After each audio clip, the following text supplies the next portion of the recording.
Hello everyone. Before we start, make sure to like and subscribe to the channel. And leave a comment with where you're from and what time you're watching. That way, YouTube will keep showing you stories just like this one. Now, let's begin. 22 years on the Colorado State Patrol, and I thought I'd seen everything the interstate could throw at me. Fatal crashes, drug busts, human trafficking, you name it, I'd worked it. But that Thursday night in October 2022, when I pulled up behind a Ford Focus idling on the shoulder of I-70 near mile marker 412, something in my gut told me this was different. The driver's door was wide open, interior lights on, engine still running, purse sitting right there on the passenger seat with a wallet visible inside.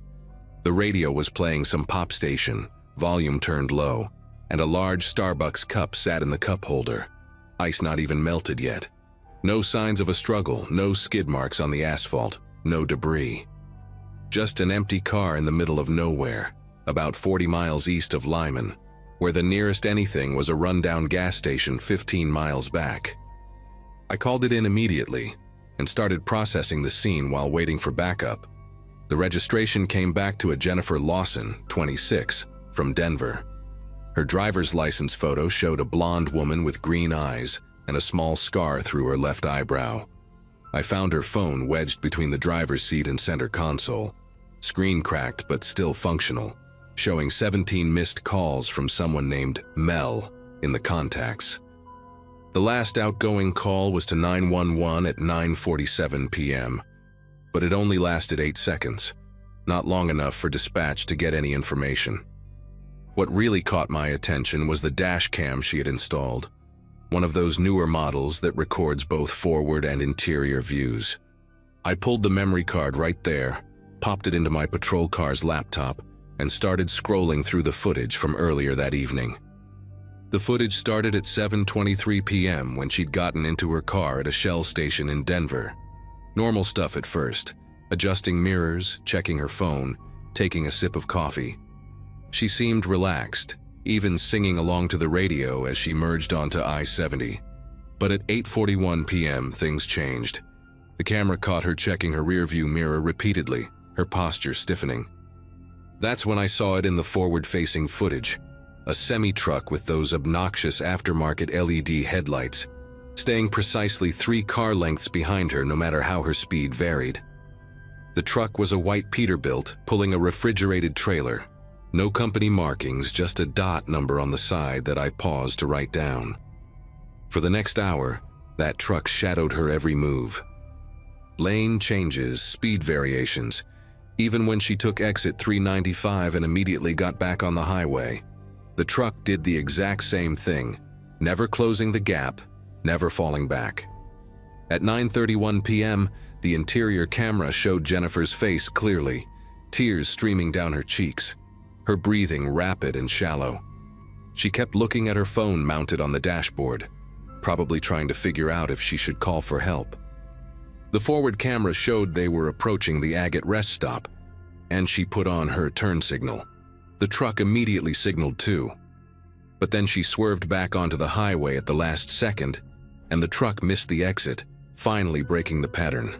For about 30 seconds, you could see her shoulders relax, a small sob of relief escaping.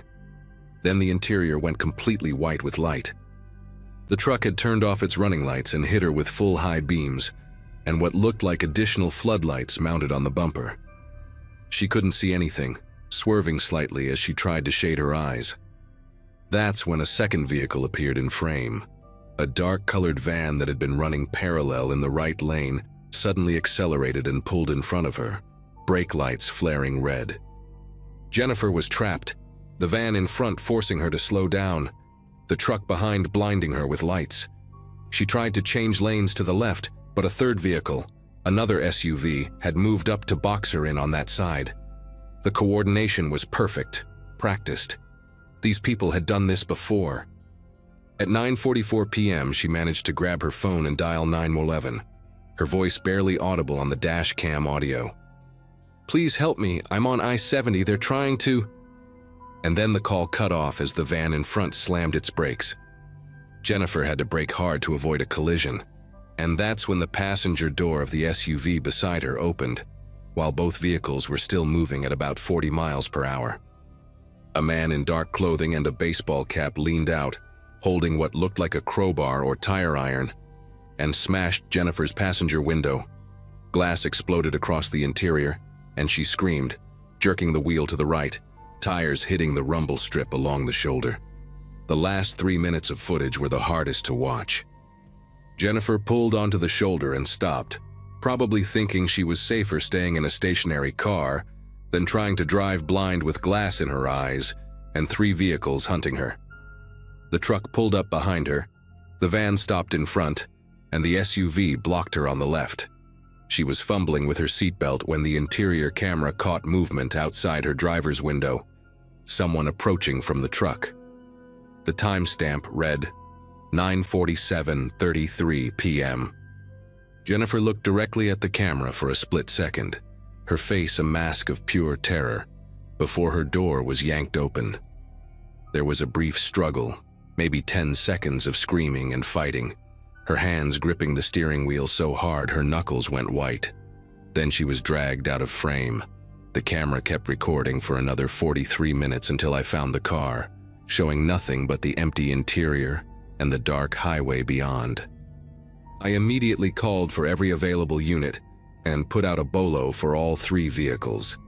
The dot number on the truck was fake, no registration in any database. But here's where years of working these highways paid off. I remembered something about rest stop complaints from truckers over the past few months. Pulling up the reports on my laptop, I found 7 separate complaints filed at different rest stops along I-70, all describing a white refrigerated truck with bright LED lights that would follow female drivers from the rest stops, sometimes for 20 or 30 miles before breaking off. Nobody had taken it seriously. Truckers follow the same routes. Sometimes it looks like following when it's just coincidence. But I cross-referenced the dates and times with missing person reports from Colorado, Kansas, and Nebraska. 4 women, all traveling alone, all disappeared along I-70 in the last 16 months. Their cars were found at different locations, but always the same pattern. Abandoned on the shoulder, engine running, no signs of struggle at the scene. By dawn, we had helicopters up and K9 units searching the area. The dogs picked up Jennifer's scent leading from her car to where the truck had been parked. Then nothing. She'd been put into one of those vehicles. I spent the next 18 hours reviewing surveillance footage from every gas station, rest stop, and weigh station within a 100-mile radius. At a Flying J truck stop 70 miles east, time-stamped at 10:58 p.m., I found them. The same white Peterbilt pulling in for diesel, but now it had magnetic company signs. Morrison Refrigerated Transport, obviously fake but good enough to avoid suspicion. The driver was careful to keep his face away from the cameras, wearing a trucker cap pulled low and never looking up. But he made one mistake. He went inside to pay cash, and for just 2 seconds as he pushed open the door, the reflection in the glass showed his face clearly. I enhanced the image, ran it through facial recognition, and got a hit. Robert Vaughn, 43, former long-haul trucker who'd lost his CDL in 2017 after multiple violations. Last known address was in Topeka, but he'd dropped off the grid years ago. The break came from the refrigerated trailer itself. Those units have GPS tracking for temperature monitoring. The shipping companies want to know their cold chain hasn't been broken. Vaughn was smart enough to disable the main truck's GPS, but he didn't know about the secondary unit in the refrigeration system. It was still pinging every 30 minutes to a satellite. I contacted the manufacturer, Thermo King, and after some legal paperwork, they gave us access to the tracking data. The trailer had been stationary for the last 6 hours at an abandoned truck depot off Highway 24, about 40 miles north of the interstate. We assembled a tactical team, State Patrol, FBI, local SWAT. The depot hadn't been operational since 2008, but satellite imagery showed recent activity. Tire tracks, several vehicles parked behind the main building. We moved in at 3 p.m., exactly 17 hours after Jennifer had been taken. The property was bigger than we expected. 3 warehouses, a maintenance shop, and an old office building. all surrounded by rusted chain-link fence with gaps cut in multiple places. Vaughn's truck was parked behind the largest warehouse, but the refrigeration unit was off. My heart sank. These units were perfect for transporting victims, soundproof, no windows, temperature-controlled. But if it was off now, that could mean anything. SWAT breached the warehouse first, and what we found inside turned this from a kidnapping to something much worse. The building had been converted into makeshift cells, 8 shipping containers welded shut with small ventilation holes cut into the tops. Inside one of them, we found Jennifer, alive but severely dehydrated, along with 2 other women who'd been reported missing from Wyoming and Missouri. They'd been there for different lengths of time. The woman from Missouri, Catherine Brennan, had been held for 6 days. Vaughn wasn't working alone. We arrested 4 men at the scene. Vaughn, the van driver named Craig Fulton, and 2 others who were apparently buyers who'd driven in from Oklahoma that morning. The whole thing was a trafficking ring that had been operating for at least 2 years, targeting women traveling alone on remote stretches of interstate highways. They had notebooks documenting their surveillance at rest stops, rating potential targets, noting license plates, tracking patterns. Jennifer had first been spotted 3 weeks earlier, when she'd stopped at the same Shell station in Denver. They'd been waiting for her to make another trip. The sophistication of their operation was chilling. Police scanners, encrypted radios, multiple vehicles registered under fake names, even a contact at a DMV office who could run plates for them. They knew which stretches of highway had the least patrol coverage, which rest stops had broken cameras, which exits led to the most isolated secondary roads. During interrogation, Vaughn broke after 12 hours and gave us everything. The trafficking ring extended into 5 states with at least 11 women still missing and presumed sold. He provided locations, contacts, and most importantly, the address of a farmhouse in Oklahoma where 3 more women were being held. They were recovered alive within 4 hours. Jennifer spent a week in the hospital recovering physically, though the psychological trauma will take much longer to heal. She testified at the trial with incredible courage, her dashcam footage becoming the key piece of evidence that sent all 4 men to federal prison for life without parole. The FBI took over the larger investigation, ultimately arresting 23 people connected to the ring. As for me, I still patrol that same stretch of I-70, but now I look at every abandoned car differently. I stop at every vehicle on the shoulder no matter how routine it seems, because sometimes the most ordinary scene hides the most extraordinary evil. And sometimes if you're vigilant enough and lucky enough, you get there in time to stop it.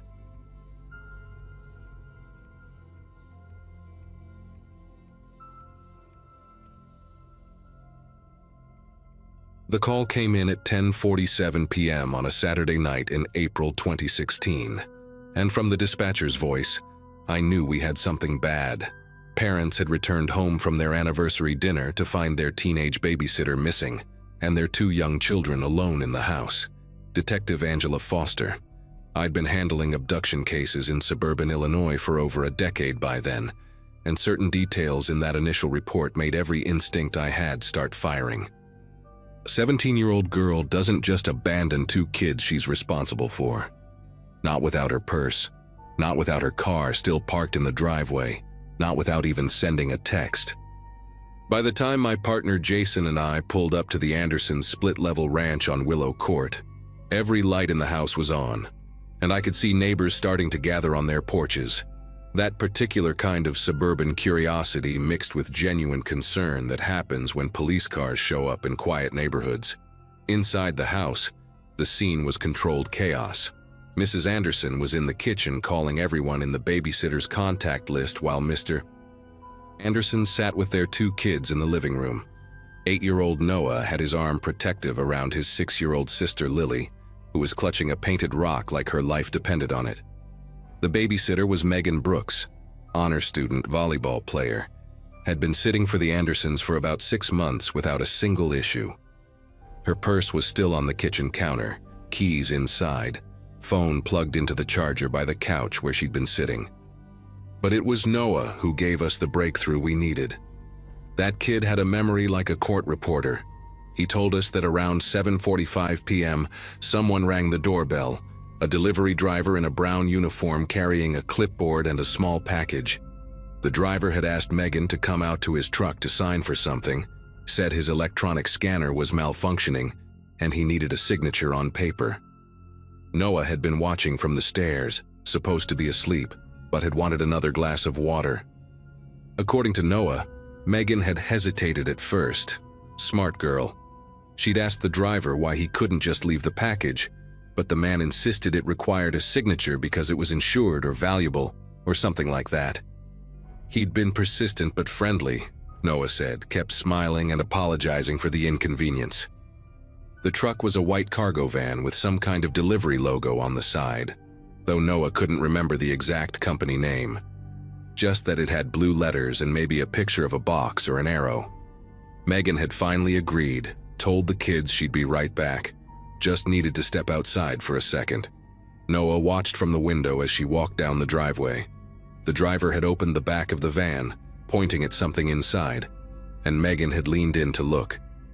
That's when Noah said everything changed. The man grabbed her from behind, pushed her into the van in one quick motion, and slammed the doors. The whole thing took maybe 3 seconds. Noah ran to get the phone, but by the time he got back to the window, the van was already turning the corner at the end of the street. The kid was remarkably composed as he told us this, but I could see his hands trembling slightly where they gripped his sister's shoulders.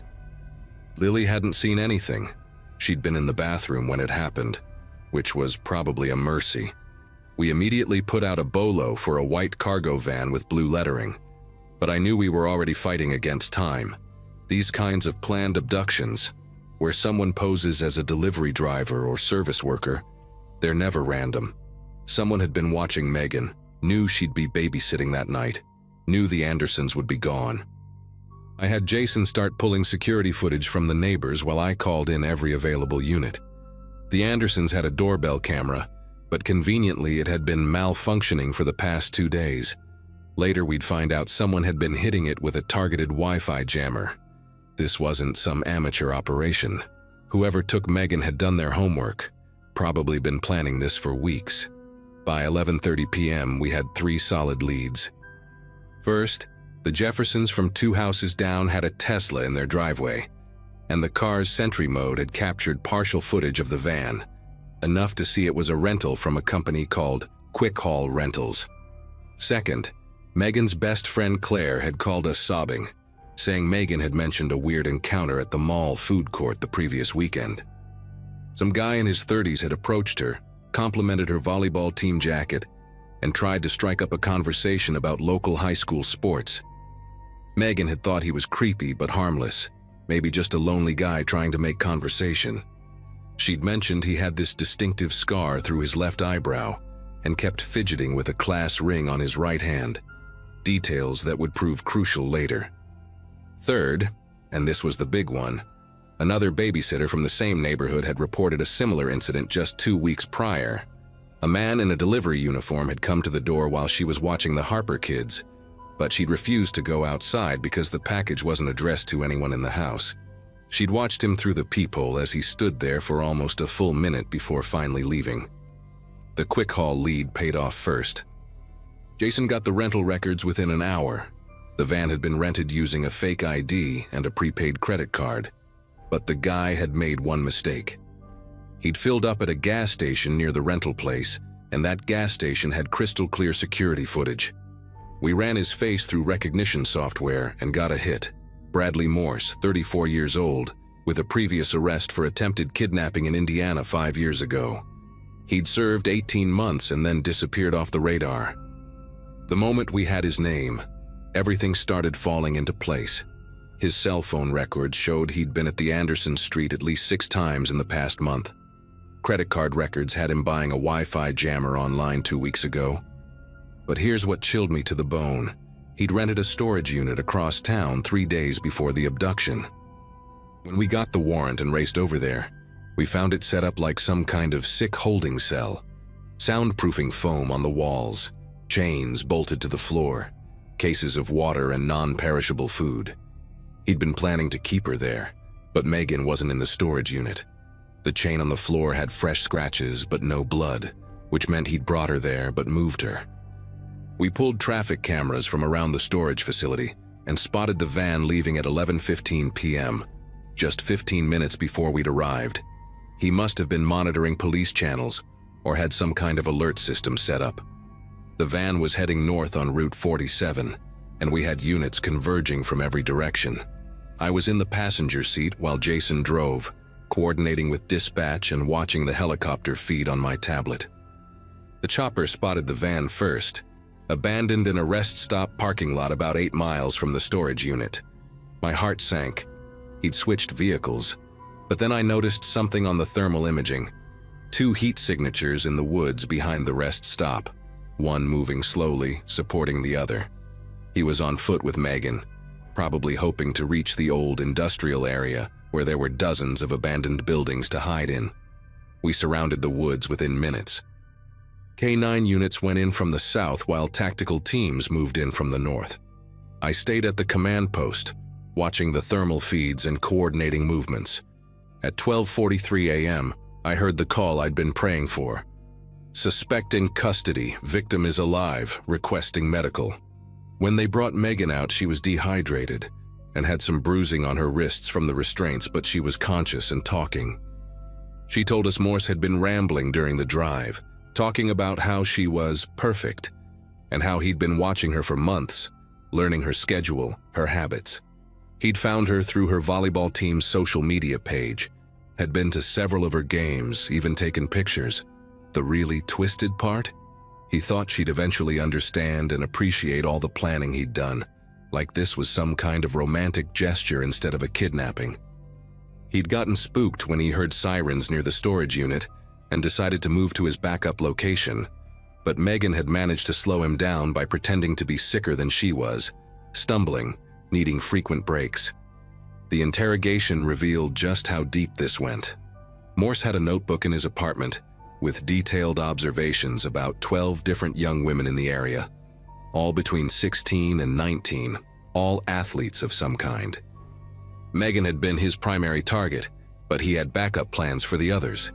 Each entry had their schedules, their friends' names, their favorite coffee shops, which houses they babysat at, even what kind of music they listened to based on their social media posts.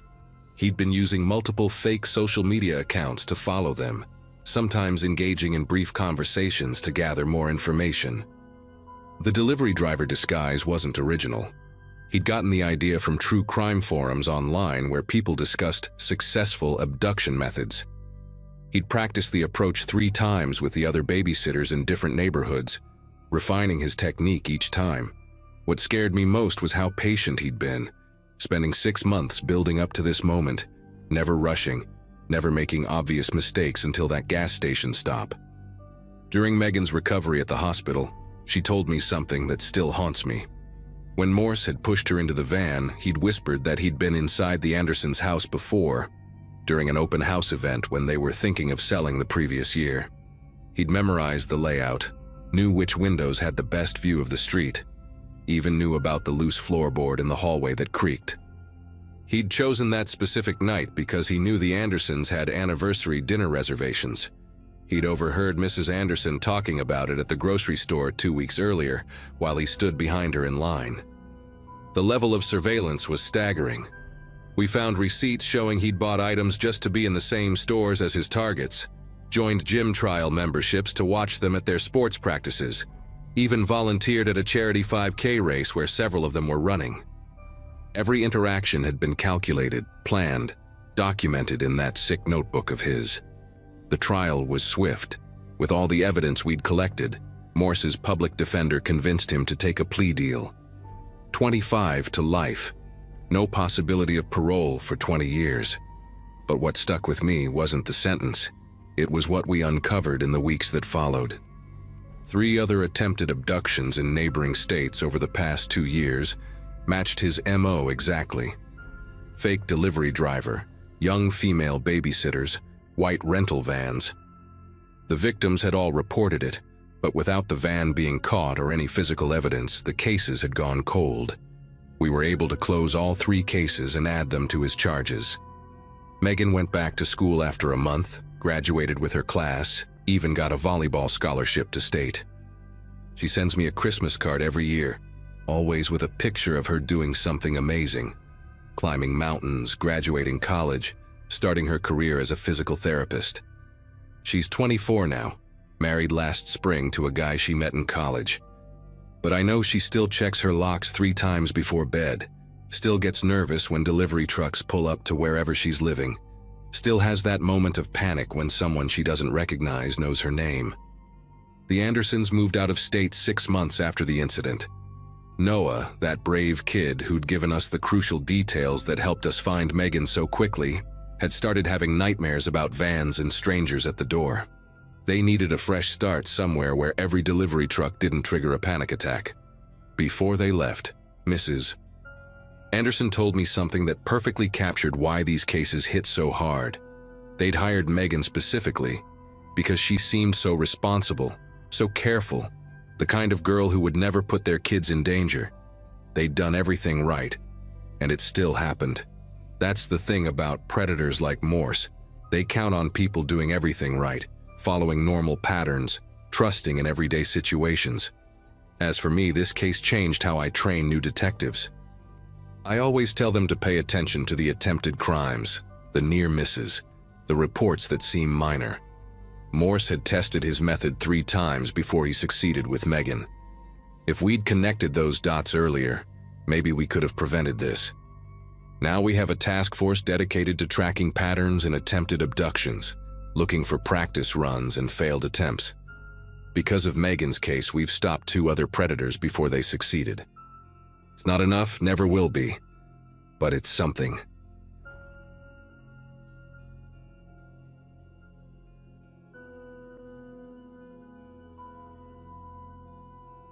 I need to get this out there, need someone to tell me I'm not losing my mind. 23 years on the force, and I thought I'd seen everything that could crawl out from the darker corners of this city.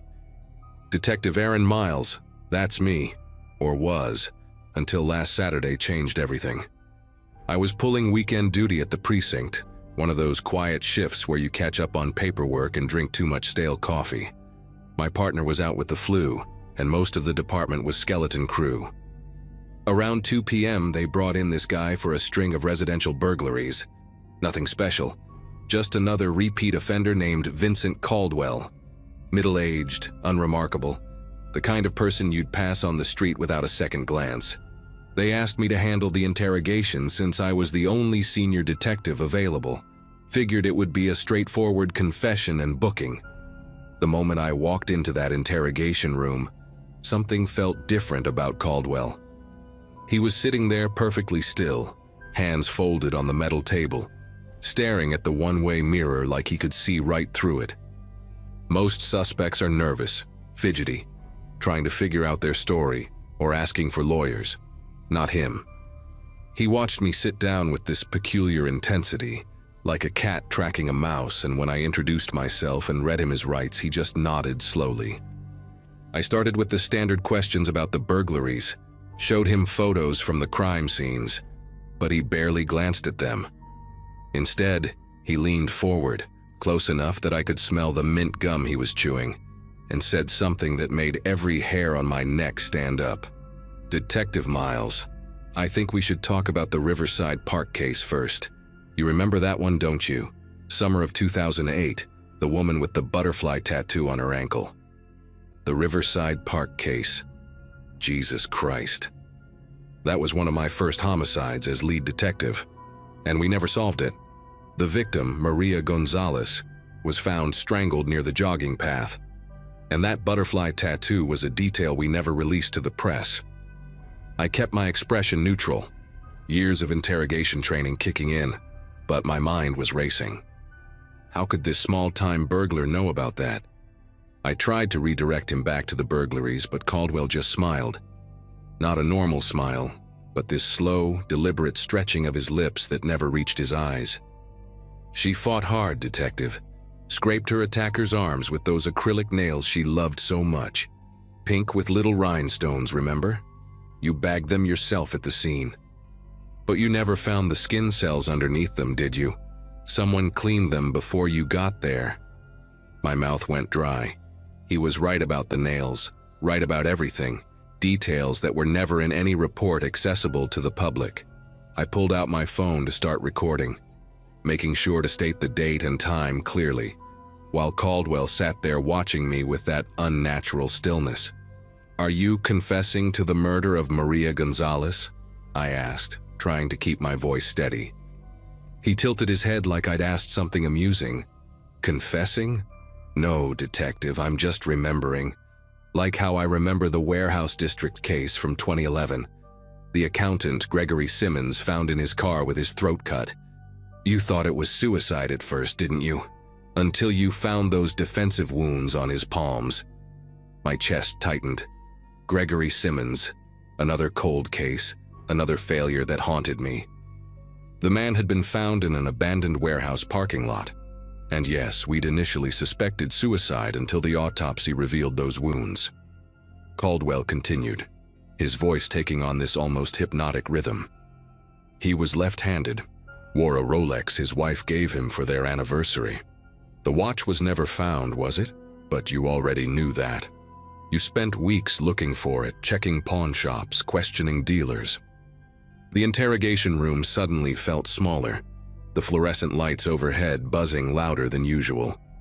I stood up, needing to move, to think, but Caldwell kept talking. Then there was the college student in 2014, Bethany Russell, found in her apartment, staged to look like an overdose. You were the one who noticed the bruising pattern on her arms didn't match, weren't you? Someone had held her down while they forced those pills down her throat. The roommate's alibi checked out. The boyfriend was 3 states away. Another dead end for Detective Miles. Each word hit like a physical blow. Bethany Russell. I'd fought with the department for months to keep that case open, convinced it was murder, but without leads. It went cold like the others. No one outside the investigative team knew about the bruising pattern inconsistencies. I finally found my voice. "Who are you? How do you know these things?" Caldwell stood up too, and even though he was handcuffed to the table, I instinctively took a step back. "I know because I pay attention, detective. I watch. I listen. I collect stories." "You want to know the interesting part?" Caldwell sat back down, chains rattling against the metal table. Each of these victims had something in common. They all filed complaints with internal affairs. Maria Gonzalez reported excessive force during a traffic stop.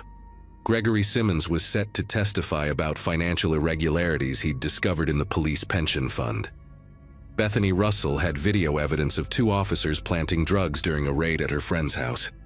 My legs felt weak. I did remember those complaints. They'd all been dismissed or withdrawn before investigation. Caldwell's eyes never left mine as he continued.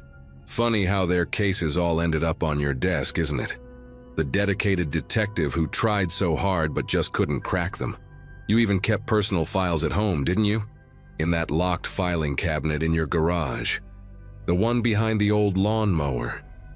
The room spun slightly. Nobody knew about those files.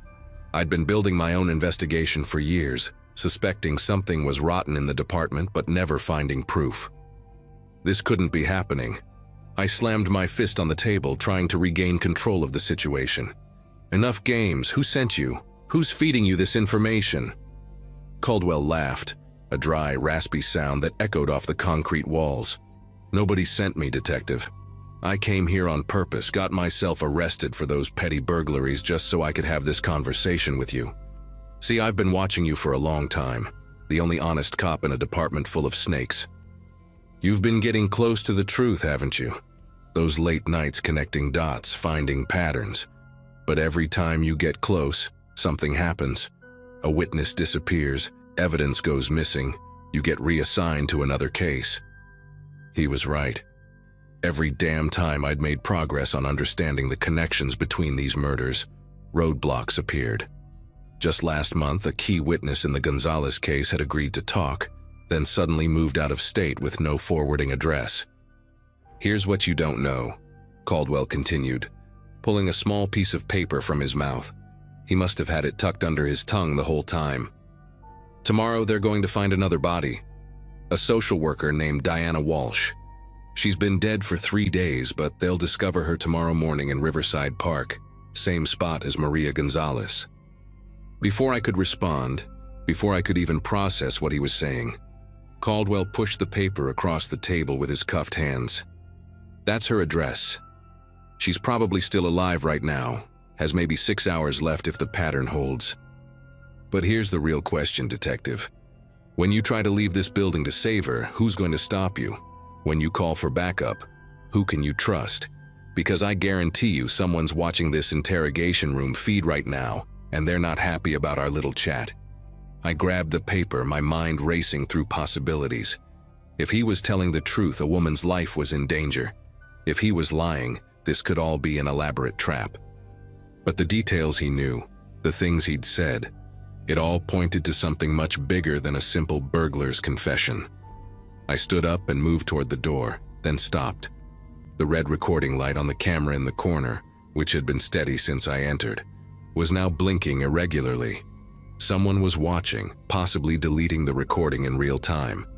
"One more thing, Detective," Caldwell called out as I reached for the door handle. "Check your phone. Should be getting a message right about now." My phone buzzed in my pocket. Unknown number. The text was just 4 words. "Your wife, Highland Mall." My wife Carol was supposed to be at her sister's house across town, nowhere near Highland Mall. I tried calling her, but it went straight to voicemail. Then another text. "Come alone, leave Caldwell. You have 20 minutes. My heart was pounding so hard I could hear it in my ears. I looked back at Caldwell, who was now standing again, leaning as far forward as his restraints would allow. "They're going to make you choose, Detective. Save the social worker or save your wife. But here's what they don't know. I already called in an anonymous tip about Diana Walsh 3 hours ago from a burner phone I ditched. Used your badge number, actually. There should be units heading to her place any minute now. So you can go to Highland Mall, save Carol.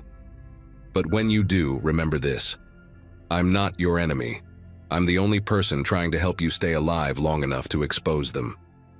The door to the interrogation room suddenly opened, and Captain Frank Russo walked in. My supervisor for the past 5 years, a man I'd trusted with my life. "Everything all right in here, Aaron?" Russo asked, but his eyes were cold, calculating. He looked at Caldwell, then at me, and I saw his hand move slightly toward his service weapon. "Got a call saying you might be having some trouble with the suspect. Why don't you take a break? I'll handle the rest of this interrogation." The weight of the situation crashed down on me. Russo had never monitored my interrogations before, never shown up unannounced like this. The way he was positioning himself between me and the door, the way his jacket was unbuttoned for easy access to his weapon. Everything screamed danger. Caldwell spoke up, his voice different now, scared. "Captain Russo, thank God you're here. This detective has been threatening me, trying to make me confess to murders I didn't commit. He said he'd plant evidence if I didn't cooperate." It was a performance, but for whose benefit?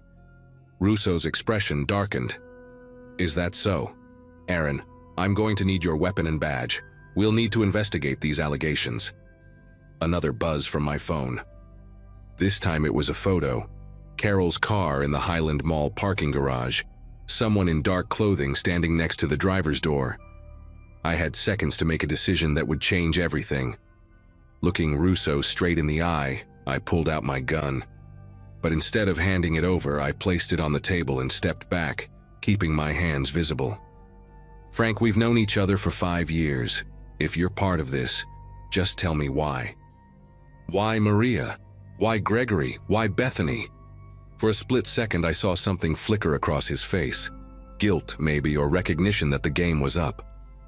"I don't know what this suspect has been telling you, Aaron, but you're clearly having some kind of breakdown.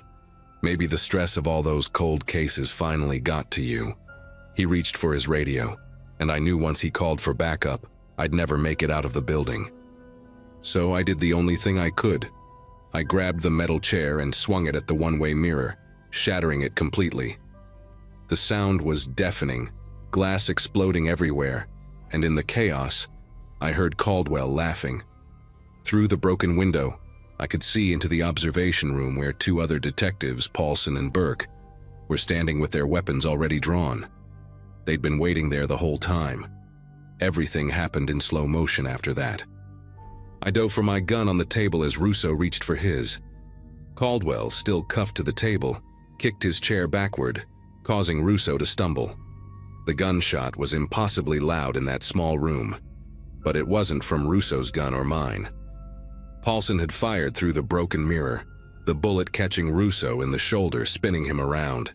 In the confusion, they must have thought Russo was drawing on them, not me. I didn't wait to sort it out. I grabbed my phone and ran, hearing shouts behind me but not stopping. Carol's life depended on me getting to Highland Mall. I made it to my car somehow, speeding through red lights, calling Carol's phone over and over.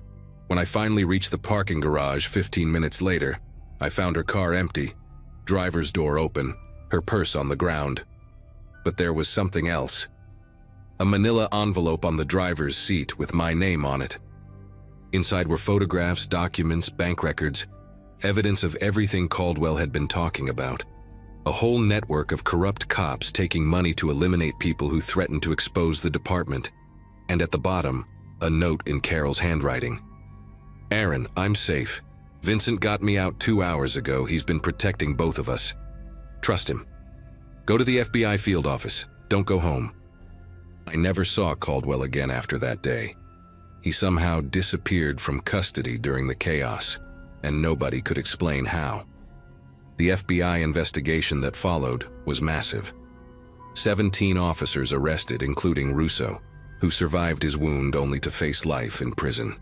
They found Diana Walsh alive.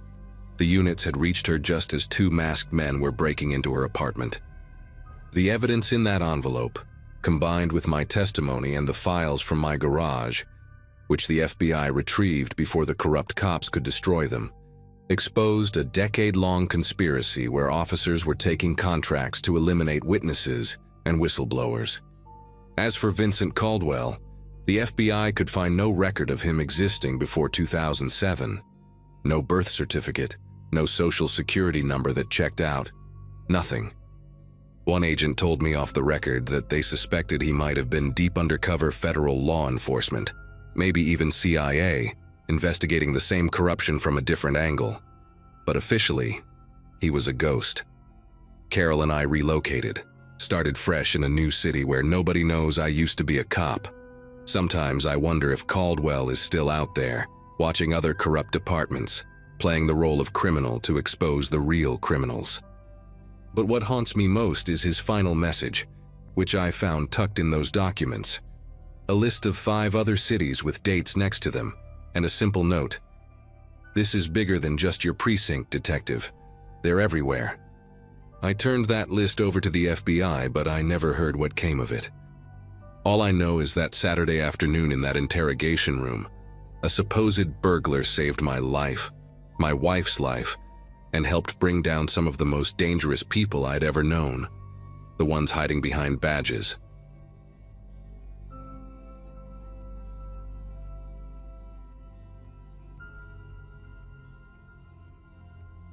"7 months ago, I was working as a deputy sheriff in a small county in Montana. I'd been on the force for about 4 years at that point, mostly dealing with drunk drivers, domestic disputes, and the occasional meth lab bust. Life was pretty routine for a 32-year-old cop in a place where everybody knew everybody. I lived alone in a small apartment above the hardware store on Main Street, spent my weekends fishing at the reservoir, and thought I'd pretty much seen everything our quiet corner of the world had to offer. That Wednesday in March changed everything. It was one of those days where the snow had just melted, leaving everything muddy and gray, and the dispatch calls had been slow all morning. I remember I'd just finished my gas station coffee and was thinking about heading back to the station when the call came through. The dispatcher, Betty, told me about a 2-vehicle collision out on County Road 42, about 15 miles from town. Nothing unusual about that. The road gets slippery after the snow melts and people drive too fast around those curves. Betty said the caller reported minor damage, possible injuries, and hung up before giving more details. The number came back as a disposable phone, which wasn't that weird since we get a lot of truckers passing through who use burners. I told her I'd check it out and started driving.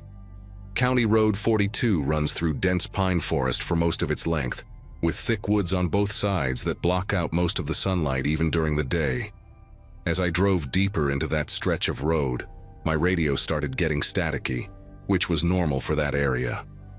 The trees were so thick that cell service was basically non-existent out there, and even our radio signals got weak.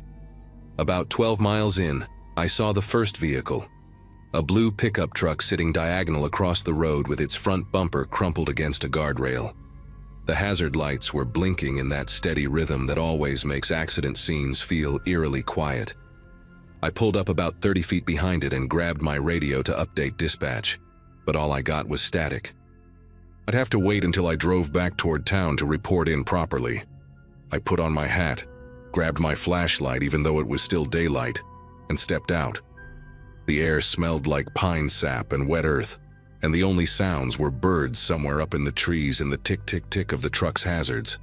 I walked around the pickup first, noting the Montana plates and the damage to the front end. The windshield had a spider web crack on the passenger side, but no blood that I could see. Both doors were hanging open, which made my training kick in. People don't usually leave doors open unless they're in a hurry. The second vehicle was about 40 feet ahead, a silver sedan pressed up against a massive pine tree on the opposite side of the road. Its hood was buckled up like an accordion, steam still wisping from the radiator. The driver's door was open too, and the airbag had deployed. I called out, using my official voice, the one they teach you at the academy that carries authority but doesn't escalate situations. "Sheriff's Department. Is anyone hurt? I'm here to help." My voice echoed slightly in the forest, but no response came back. I approached the sedan and looked inside. The airbag had that chalky residue all over the steering wheel and dashboard. There was a purse on the passenger seat, contents spilled out, lipstick, receipts, a wallet with cards visible. But no driver, no passengers, nobody. I stood up and scanned the tree line. Sometimes people walk away from accidents in shock, confused and disoriented. They could be wandering in the woods, injured and needing help. I walked back to check between the vehicles, looking for any signs of blood on the asphalt, torn clothing, anything that might indicate where the drivers went. That's when I noticed the skid marks, or rather, the lack of them. There should have been black rubber streaks on the road from sudden braking, especially with this kind of impact damage. But the asphalt was clean except for some scattered glass and plastic pieces from the headlights. I knelt down near the sedan and touched the hood. The metal was barely warm, and the steam from the radiator was more like a thin mist. These cars had been here for at least an hour, maybe 2. But Betty said the call came in 20 minutes ago. I stood up slowly, and that's when my instincts started screaming at me. 23 years of living in Montana, 4 years as a cop, and you develop a sense for when things don't add up. The scene was wrong. Everything about it was wrong. I reached for my radio again, knowing it would be useless, but needing to try anyway. Pure static filled my ear. I walked back toward my cruiser, deciding I'd drive back up the road until I got a signal to call for backup. As I moved past the pickup truck, I noticed something I'd missed before. The keys were still in the ignition, and the engine was off, but the battery was on, powering those hazard lights. The registration on the dash showed an address from 2 counties over. I took a photo with my phone, even though I had no signal to send it anywhere. Then I heard it, a branch snapping in the woods to my left, maybe 50 yards into the trees. Not the random crack of a falling twig, but the distinct sound of weight on wood. I turned toward the sound, keeping my hand on my service weapon but not drawing it yet. "Sheriff's Department," I called out again. "If you're injured, I need you to respond. I'm here to help." Another snap, this time from the opposite side of the road behind the sedan. My training told me to get back to the cruiser immediately. This wasn't an accident scene anymore. It was something else entirely. I started walking backward toward my vehicle, keeping my eyes on the tree line when I saw him. A man in dark clothes, standing perfectly still about 30 feet into the woods on my left. He wasn't hiding exactly. just standing there between two thick pines watching me. I couldn't make out his face clearly in the shadows, but I could see he was tall, maybe 6'2", wearing what looked like a hunting jacket. "Sir, I need you to come out where I can see you," I said, using my command voice while unsnapping my holster. He didn't move, didn't respond, just kept standing there. Then I caught movement in my peripheral vision. Another figure, this one on the right side of the road, partially concealed behind a fallen log. My heart was hammering now, but I kept my voice steady. "I'm calling for backup. Everyone needs to come out of the woods with your hands visible." The man on the left took a step forward, not toward me but parallel to the road, moving to position himself between me and my cruiser. That's when I drew my weapon, keeping it at low ready. "Stop right there! Do not move!" He stopped, but I could see him more clearly now.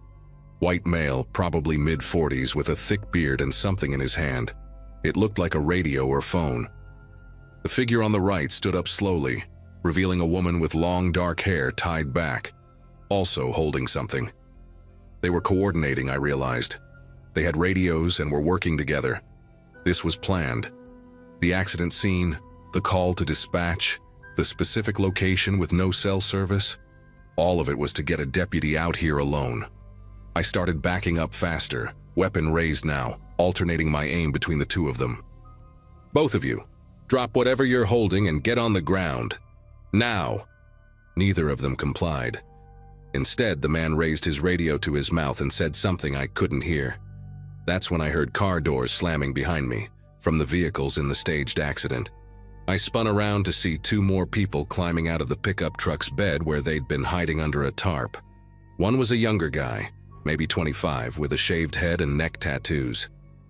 The other was an older woman wearing a baseball cap pulled low. They'd been there the whole time while I'd been investigating, just waiting. I was surrounded. 4 people, positioned to cut off any escape route. My cruiser was 20 feet away, but the bearded man was closer to it than I was. I kept my weapon moving between targets, trying to watch all of them at once. "Whatever you're planning, it's not worth it," I said loudly. "Every deputy in the county knows I'm out here. They'll come looking when I don't report back." The bearded man actually smiled at that, and it made my gut twist. "Laura," he said, and hearing my name from his mouth made everything worse. "Deputy Green, 4 years on the force, lives alone above Porter's Hardware, drives a blue Jeep when you're off duty, goes fishing at the reservoir on Saturdays." He knew me. They all knew exactly who I was. This wasn't random. I was specifically targeted. The woman with the dark hair spoke up then, her voice strangely calm. "We know your routine, Laura. We know Betty at dispatch is working alone until 6. We know your backup is at least 25 minutes away dealing with that convenient bar fight on the other side of the county." A bar fight. They'd orchestrated a distraction too. The younger guy with the neck tattoos started walking toward the sedan, and I swung my weapon toward him. "Don't move." He ignored me, reaching into the car's back seat and pulling out a black duffel bag. "You're going to want to hear what we have to say," the bearded man continued. "About why we went through all this trouble. About what really happened to your partner 3 years ago." My partner. Tommy Brenner had died in what was ruled a suicide 3 years ago. Found in his garage with the car running, doors closed. But I never believed it. Tommy had a 6-year-old daughter, a wife he adored, and we'd just cracked a major drug trafficking case. The younger guy unzipped the duffel bag and pulled out a manila folder, thick with documents. "Tommy was getting close to something," the woman said. "Something that certain people in your department didn't want exposed. He came to us for help. We're private investigators, formerly FBI. He hired us to protect his family and gather evidence, but they got to him before we could finish." My weapon was getting heavy in my extended arms, but I kept it raised. "You're lying. This is some kind of—" The bearded man interrupted. "Check your left jacket pocket, Laura, the inside one." I didn't move. "You'll find a flash drive," he continued. "We put it there when you were examining the sedan. Everything Tommy gathered is on there. Badge numbers, dates, photos. Your sheriff took $2 million from the cartel to look the other way. Tommy found out." The older woman in the baseball cap finally spoke, her voice gravelly. "We staged this whole thing because we knew you were the only clean cop left who gave a damn about Tommy. But we also knew you'd never trust us if we just approached you. We needed you to see how deep this goes, how much they've been watching you too. That bar fight? Your sheriff sent those deputies there personally. He knows we're here, Laura. He's been tracking you just like we have, waiting to see if you'd start digging into Tommy's death." I felt the weight of the flash drive in my pocket then, even though I hadn't noticed anyone getting that close to me. My mind was racing. Sheriff Randall had been unusually interested in closing Tommy's case quickly. He'd personally handled the paperwork, hadn't allowed an autopsy. "If this is true," I said slowly, "then why all this? Why not just—" The bearded man raised his radio again. "Because in about 3 minutes, Sheriff Randall and 2 deputies he trusts are going to arrive here. He got a call about you finding something at an accident scene. You need to decide right now, Laura. Come with us and help us finish what Tommy started, or stay and explain to Randall why you're out here. But if you stay, that flash drive disappears and so might you." I could hear engines in the distance now, getting closer. Multiple vehicles. They were right. Someone was coming.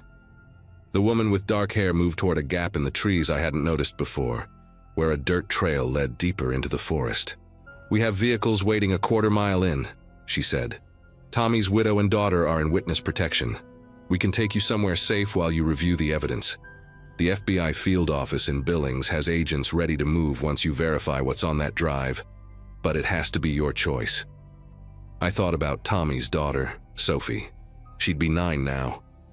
I thought about how his wife, Janet, had left town immediately after the funeral, supposedly to live with her sister.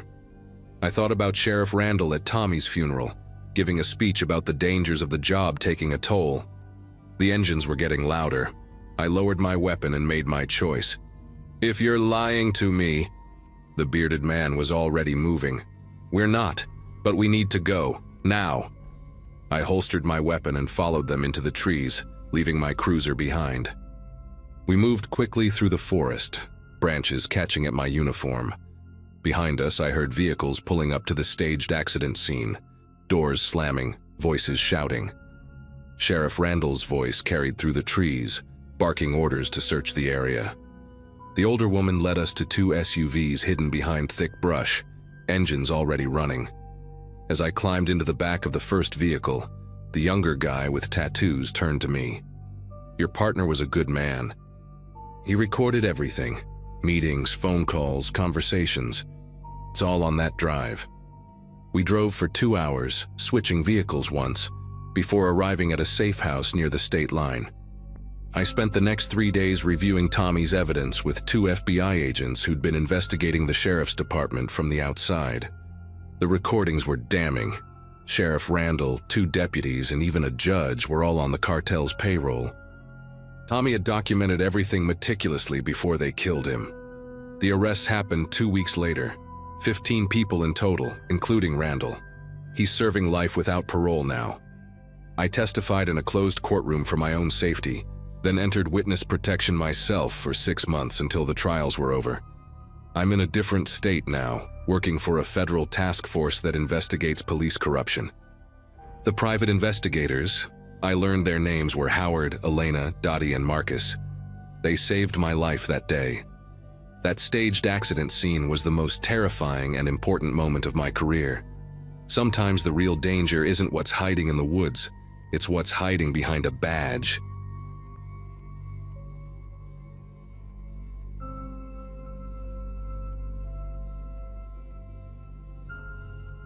The radio crackled to life at 1:47 a.m.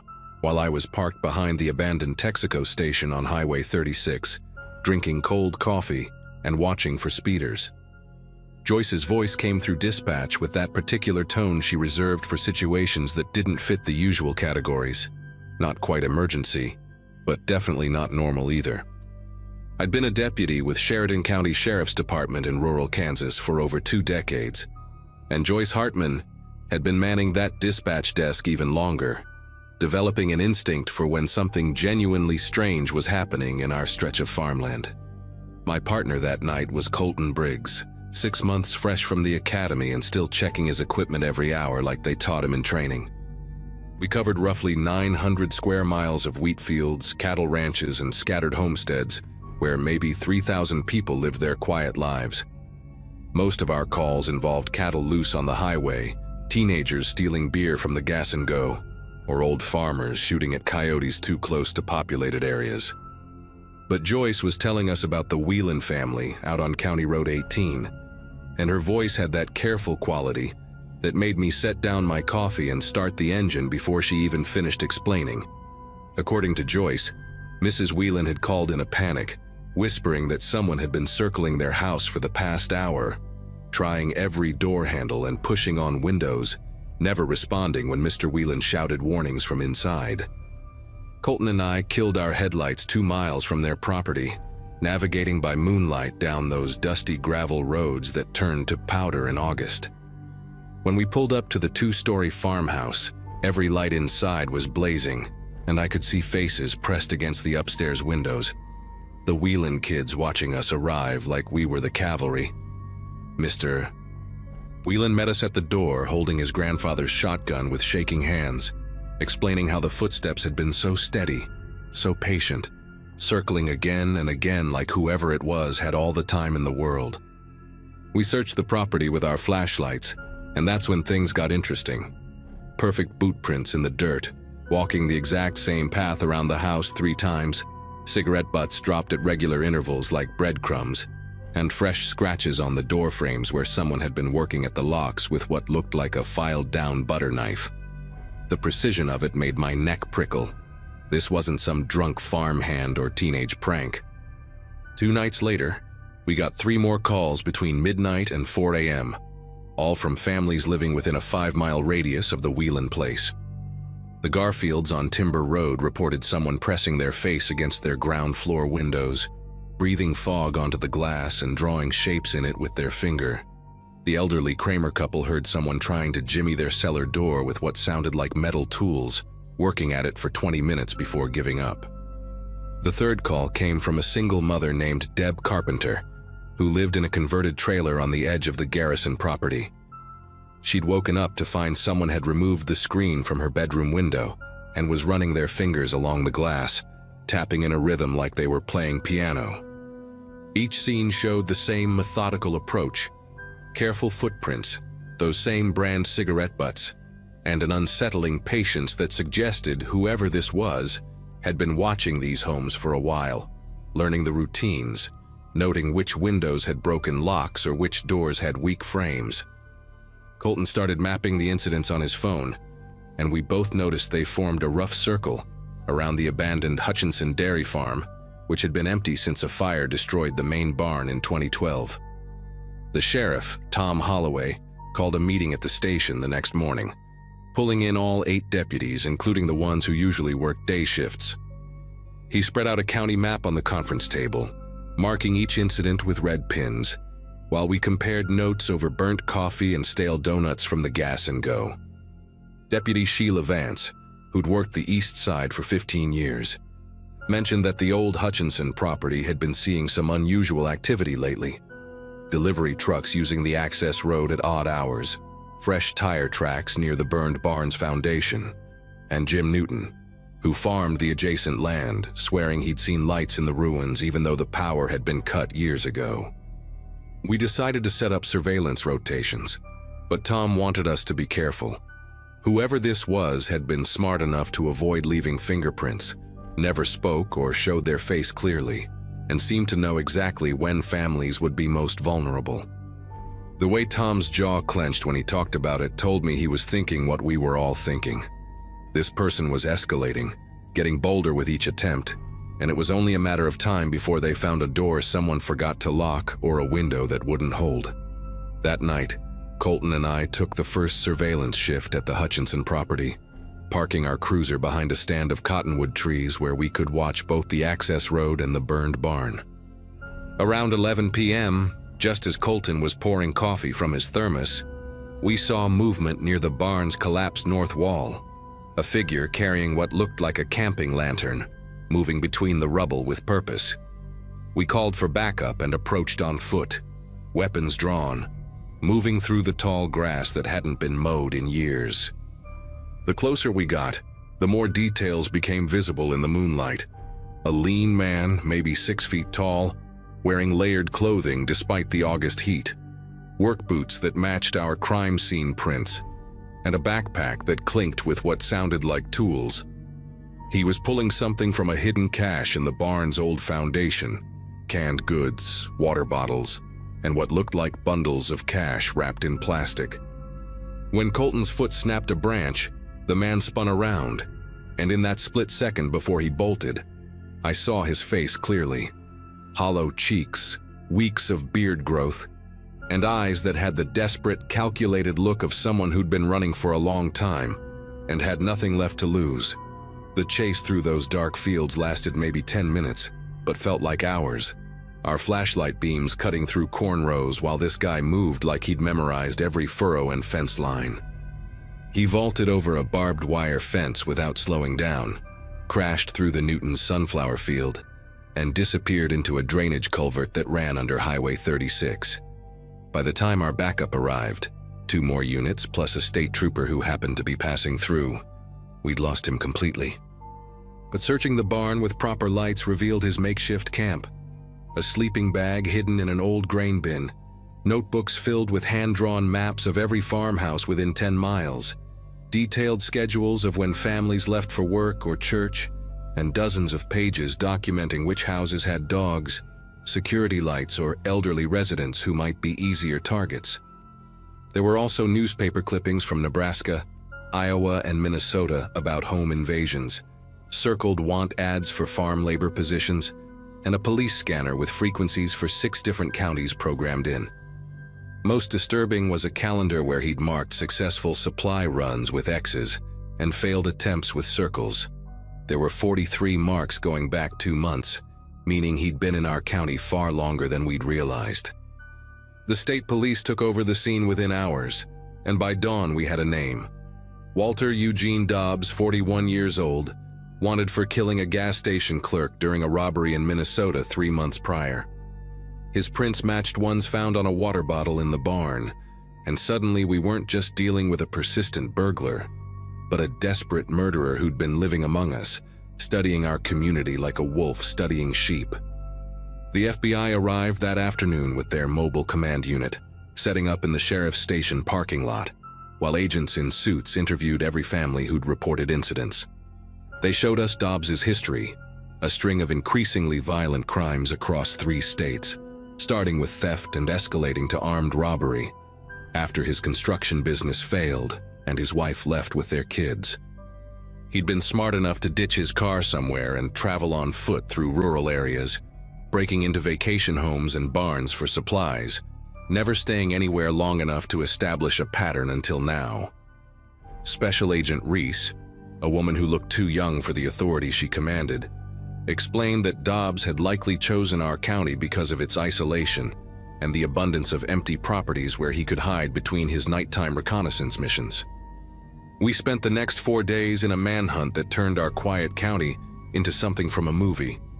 Helicopters with heat sensors flying grid patterns over cornfields, K9 units from 3 different departments tracking scent trails that kept going cold at stream crossings, and roadblocks on every highway, where deputies checked trunks and looked into the frightened eyes of families who'd never seen this many police in their lives. Dobbs had become a ghost, but he'd left traces everywhere. A broken window at the abandoned Greenfield schoolhouse where he'd stolen preserved food from the old cafeteria, footprints near the water tower where he'd likely been watching the search patterns, and a stolen bicycle from the Mennonite community that we found ditched near the river. Every night, families called reporting sounds that turned out to be wind or animals, but we responded to each one because we knew Dobbs was still out there, probably watching us search for him, adapting his tactics based on what he observed. Agent Reese set up a tip line that got over 200 calls the first day, mostly false sightings, but a few that helped us understand his movement patterns. He traveled at night, avoided roads with streetlights, and seemed to have an uncanny ability to predict our patrol routes.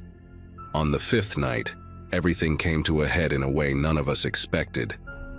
I was manning the command post at the station when Joyce patched through a 911 call from the Bannister farm. But it wasn't about prowlers or break-ins. Their 9-year-old son Kevin had gone missing from his bedroom. The window was open, the screen pushed out from inside, and small footprints in the dirt showed Kevin had climbed out on his own, apparently chasing after their cat that had been acting strange all evening. His parents had searched the immediate area with no luck, and with Dobbs still at large, every missing child call carried a weight that made my chest tight. Within minutes, we had 20 officers converging on the Bannister property, which sat right in the middle of the zone where Dobbs had been operating. As we organized search teams, Colton noticed something on his map. The Bannister farm was only half a mile from an old storm shelter on the abandoned Zimmerman property, a place we'd marked as a potential hiding spot, but hadn't yet searched. If Kevin had wandered that direction chasing his cat, and if Dobbs was using that shelter, we were looking at a situation that could go very bad very fast. I led a team of 4 officers toward the Zimmerman property, moving fast but quiet through the wheat fields, while other teams spread out in different directions. The storm shelter's entrance was hidden behind overgrown brambles, but fresh disturbances in the vegetation showed someone had been using it recently. As we approached, I heard voices, a child's high-pitched questions and a man's low responses. Through a crack in the old wooden doors, I could see Kevin sitting on an overturned bucket, petting his orange tabby cat while Dobbs sat against the wall, his head in his hands, looking more exhausted than dangerous. The conversation I overheard changed everything I thought about this situation. Kevin was asking if Dobbs was homeless, why he was living in the secret underground fort, and Dobbs was telling him he needed to go home, that his parents would be worried, that being out here wasn't safe for kids. When Kevin asked if Dobbs was the scary man everyone was looking for, Dobbs just stared at the dirt floor and said, "Yeah, kid, I'm him, but I'm not gonna hurt you." Just wanted to disappear, and everything went wrong. The way his voice cracked on those last words, the way he kept distance between himself and the boy, made me realize we were dealing with someone who'd crossed lines he couldn't uncross, but still had enough humanity left to protect a child who'd stumbled into his hiding place. We had the shelter surrounded, weapons drawn, but I made the call to try talking first. Kevin was too close to Dobbs for anyone to take a clean shot without risking the boy. I announced our presence calmly, told Dobbs we knew Kevin was with him, and asked him to send the boy out. There was a long silence before Dobbs responded, his voice steady but tired. "I'm sending him out. Don't shoot. I know how this ends, but the kid doesn't need to see it." The doors creaked open and Kevin walked out, still carrying his cat, looking confused about why so many police officers were pointing guns at the dark entrance behind him. Officer Vance grabbed Kevin and carried him to safety while the rest of us kept our positions. For 5 minutes, nothing happened. Just us staring at that black rectangle of doorway and knowing a desperate killer was deciding whether to come out or make us come in after him. Then Dobbs appeared, hands visible but not raised, looking smaller than I'd expected, his clothes hanging loose on a frame that had lost too much weight from weeks of running. He took 3 steps into the moonlight, saw the circle of officers, the rifles, the inevitable end of his flight, and did something I'll never forget. He looked straight at me and said, "Deputy, there's a woman in Topeka, Sandra Phillips. I took $800 from her purse at a rest stop. She probably thinks she lost it. Make sure she knows she didn't. Tell her I'm sorry." The arrest itself was anticlimactic. Dobbs went to his knees, hands behind his head, complying with every command while Agent Reese read him his rights. As we loaded him into the state police transport, he asked if Kevin was okay, if the boy was scared, and seemed genuinely relieved when I told him Kevin thought the whole thing was an adventure. The FBI found 2 more hideouts over the next week, each with the same meticulous notes and supply caches, painting a picture of a man who'd been trying to survive without hurting anyone else after that first killing, which his lawyer would later claim was self-defense gone wrong. Our county returned to normal surprisingly fast. Within a month, the only reminders were new locks on doors and a few families who'd installed motion lights. The Whelan family moved closer to town. The Bannister boy became a local celebrity at school, and Joyce went back to dispatching calls about loose cattle and bar fights. But I still think about Dobbs sometimes, especially on quiet nights when I'm parked behind that old Texaco station, wondering how someone goes from owning a construction business to living in abandoned barns, testing doorknobs in the darkness, looking for a way in but really just trying not to disappear completely.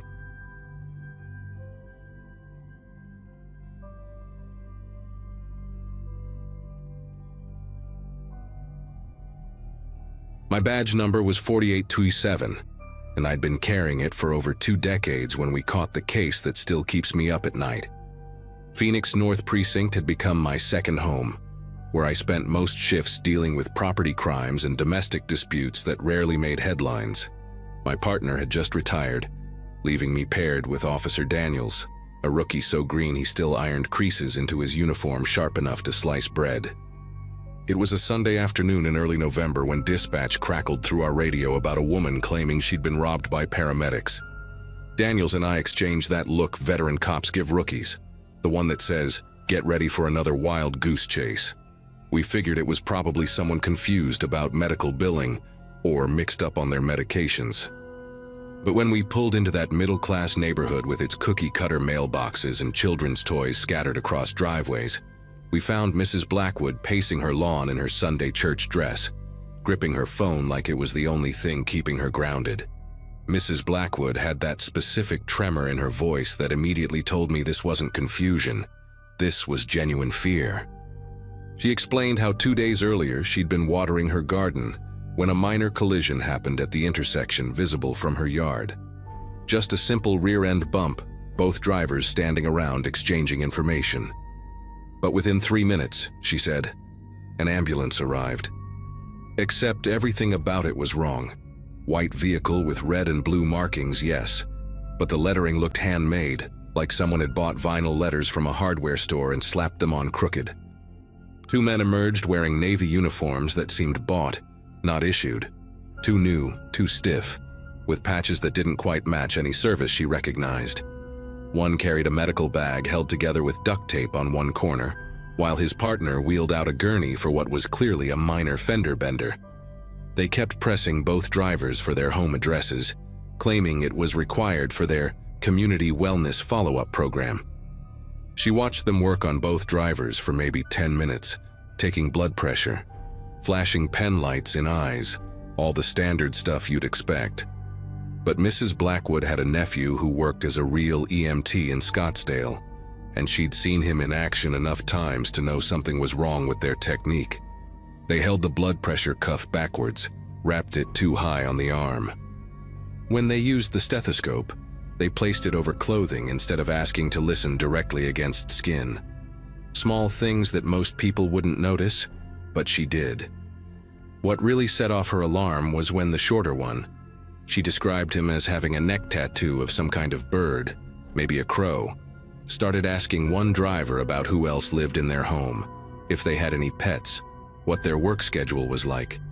Medical questions that weren't medical at all. She grabbed her phone to film them, but the moment she raised it, the taller one noticed and immediately began packing up their equipment. I asked Mrs. Blackwood what happened next, and she said they loaded up fast, too fast for professionals who should be ensuring patient safety. No paperwork, no exchange of information with the victims, just a rapid retreat to their makeshift ambulance. She managed to get a partial plate number, started with 7G4, she was certain about that much. But here's where her story took a turn that made my skin prickle. She said about 6 hours later, after dark, she saw that same ambulance creeping down her street with its lights off. It stopped 4 houses down, right in front of the Nguyens place, where one of the accident victims lived. She watched 2 figures get out, but this time they weren't in paramedic uniforms. Dark clothing, baseball caps pulled low. They walked up the driveway like they belonged there, and within seconds they were at the back of the house. Mrs. Blackwood called 911 immediately, but by the time a unit arrived 8 minutes later, the fake ambulance was gone, and the Nguyens' back door was standing wide open. Daniels and I drove straight to the Nguyen residence after taking Mrs. Blackwood's statement. What we found there turned this from a strange complaint into a full-scale investigation. Mr. Nguyen, a 60-year-old accountant, was in his living room with an ice pack pressed against a fresh bruise on his temple.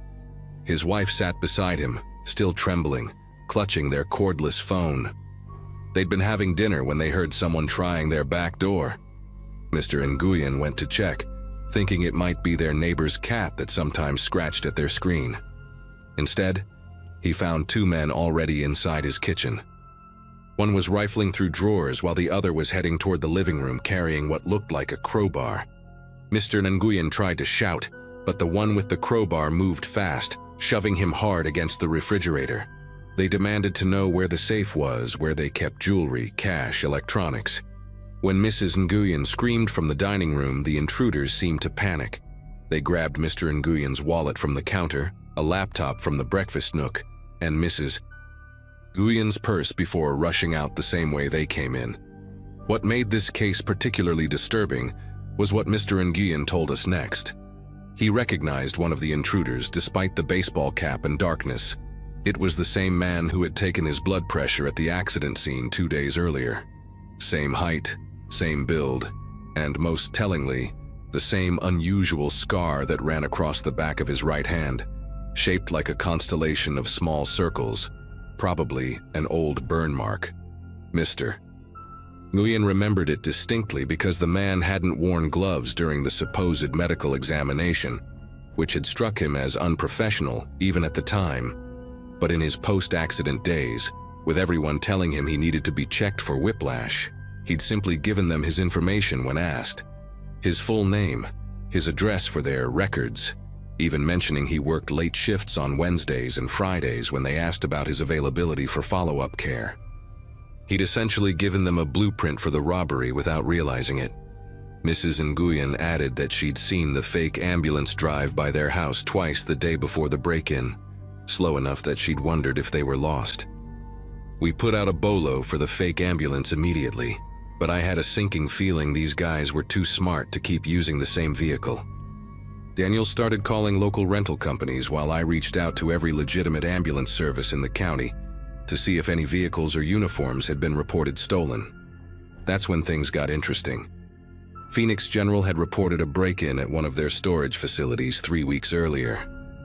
Someone had cut through a chain-link fence and stolen 2 old paramedic uniforms scheduled for disposal, along with expired medical supplies, blood pressure cuffs, stethoscopes, cervical collars, the works. They hadn't taken any drugs or valuable equipment, just the basic items someone would need to look the part. Security footage showed 2 men loading boxes into a white van around 3 a.m. One was heavy-set with what appeared to be a neck tattoo, the other thin and tall with a distinctive limp in his left leg that made him drag his foot slightly when he walked. By Monday morning, we had 3 more reports. A woman in Glendale said fake paramedics had shown up after her teenage son's skateboarding accident at a local park, asking invasive questions about their home security system while pretending to check for a concussion. A man in Tempe reported that 2 paramedics had appeared at his elderly mother's house, claiming they'd received an emergency call. Even though no one had dialed 911, they'd insisted on coming inside to check her vitals, during which they'd apparently scoped out her entire first floor. The 3rd report came from a family in Mesa, whose home had been burglarized 5 days after fake paramedics had treated the father for a minor cut at a construction site where he'd been working. Each victim described the same 2 men, one with the neck tattoo, one with the limp, though they'd used different names each time. Gary and Pete, Steve and Mike, Paul and John. Generic, forgettable, probably fake. Our break came from an unexpected source. A real paramedic named Christopher Watts contacted us after hearing about the cases from a colleague. He'd been at a gas station in Chandler filling up his legitimate ambulance when he noticed another ambulance at the next pump that made him pause. Everything looked right at first glance, but small details were wrong. Real ambulances have specific equipment mounting brackets visible through the back windows. This one had empty spaces where those brackets should be. Plus, the license plate format was wrong for an emergency vehicle, and the unit number on the side, Unit 47, didn't exist in any fleet he knew of. He'd taken a photo with his phone, initially planning to report it to his supervisor as a possible decommissioned vehicle being used inappropriately. In the photo, clear as day, we could see the partial plate Mrs. Blackwood had mentioned, 7G4 something, and in the driver's seat, a man wearing a baseball cap. But what Watts noticed that we'd missed was the parking permit sticker on the windshield. It was for Desert Springs Industrial Park, a complex of warehouses and storage units about 15 miles outside the city. Daniels and I drove out to Desert Springs that same afternoon with 2 backup units. We didn't want to spook them if they were there, so we had the manager quietly walk us through the tenant list. Most were legitimate businesses, plumbing supplies, furniture storage, that sort of thing. But one unit had been rented just a month ago, paid 3 months in advance in cash by someone named Michael Smith, about as generic as you could get. The security footage from the rental day was grainy, but showed a tall man with a slight limp filling out paperwork. We positioned ourselves carefully and had the manager call the lock code to open Unit 38B. When that metal door rolled up, we found ourselves looking at the fake ambulance, its hood still warm. Inside the unit beyond it were boxes of medical supplies, several paramedic uniforms in various sizes, and most disturbing of all, a corkboard covered in photos and notes. Pictures taken at accident scenes, houses photographed from the street, work schedules written in neat handwriting, even hand-drawn floor plans with security systems marked. They'd been running this operation like a business, methodical and organized. We set up surveillance immediately, but these guys must have had a second sense about cops. They never came back to the warehouse. However, the evidence we collected from that unit was extensive. Fingerprints on the medical equipment led us to 2 men with significant criminal histories. The first was Donald Briggs, 38, with priors for burglary and identity theft. He'd actually worked as an orderly in a hospital for 6 months before being fired for stealing from patients. That's probably where he learned enough medical terminology to fake it. The second was Christopher Vaughn, 41, whose rap sheet included home invasion and assault. He'd gotten the limp from a motorcycle accident during a police chase 5 years earlier. Both had been released from state prison within the last 18 months. We tracked Briggs down 4 days later at his girlfriend's apartment in Tucson. He was packing to leave when we knocked on the door. Vaughn took longer, 2 weeks of following leads before we found him hiding out with his cousin in a trailer park near Flagstaff. Both were wearing stolen medical ID badges when we arrested them, from 2 different hospitals, with their own photos but fake names. During interrogation, Briggs broke first. He admitted they'd gotten the idea after Vaughn's cousin, who worked in medical billing, mentioned how much personal information paramedics collected.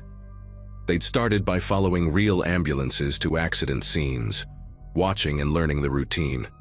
After stealing the equipment and uniforms, they'd practiced on each other until they could convincingly take vitals and ask the right questions. They specifically targeted minor accidents because people were shaken, but not badly hurt enough to notice mistakes. The fake follow-up care story was Briggs's idea. It gave them a legitimate-sounding reason to get addresses and schedules. They'd hit 17 homes total over 6 weeks, stealing over $200,000 in cash, jewelry, and electronics. Some victims didn't even realize the paramedics who'd helped them were connected to their burglaries until we contacted them. Both men pled guilty to avoid trial, getting 15 to 20 years each. But what still bothers me is Briggs' final statement during sentencing. He said they weren't the only ones doing this, that he'd heard about similar operations in other states. We sent out warnings to law enforcement nationwide, and sure enough, reports started coming in from Nevada, New Mexico, even as far as Texas. Turns out, this scheme had spread like a virus through prison networks, with released inmates sharing the playbook.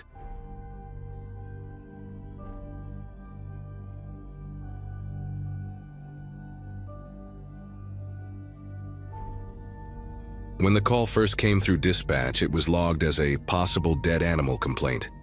Out in rural areas, that wasn't unusual. Livestock died, deer got hit on the road, people burned trash in ways that stank up the place. But the tone in the caller's voice stuck with me. She lived on the property next to the old farmhouse and insisted this wasn't the smell of a hog rotting in the field. She said it was human. I'd been a deputy for years, and I'd learned to listen when locals used that word. It wasn't the kind of description people threw around lightly. By the time I arrived at the farmhouse, another cruiser was already there. Deputy Harlan had pulled up ahead of me, leaning against his car with his arms crossed. The place looked the same as it had for years, roofline slumped, boards nailed over the windows, weeds taller than a man choking the yard. What was different was the smell. Even before I shut my door, I caught it. Dense, sour, almost sweet in the worst way. Harlan didn't say anything. He just pointed toward the back of the property, his jaw tight. We both knew what that smell meant, though neither of us wanted to be the one to say it out loud. We moved around the side of the farmhouse, our boots crunching on broken glass and dry dirt. Behind the house stood a patch of pecan trees. Their shadows stretched long in the late afternoon light. That's where the ground looked wrong. Freshly turned soil, darker patches like the earth had been cut open and stitched together poorly. One of the mounds was so shallow that part of a boot sole was poking through, black leather cracked and covered in flies. I didn't need to get closer to understand what we'd stumbled onto, but protocol demanded we did.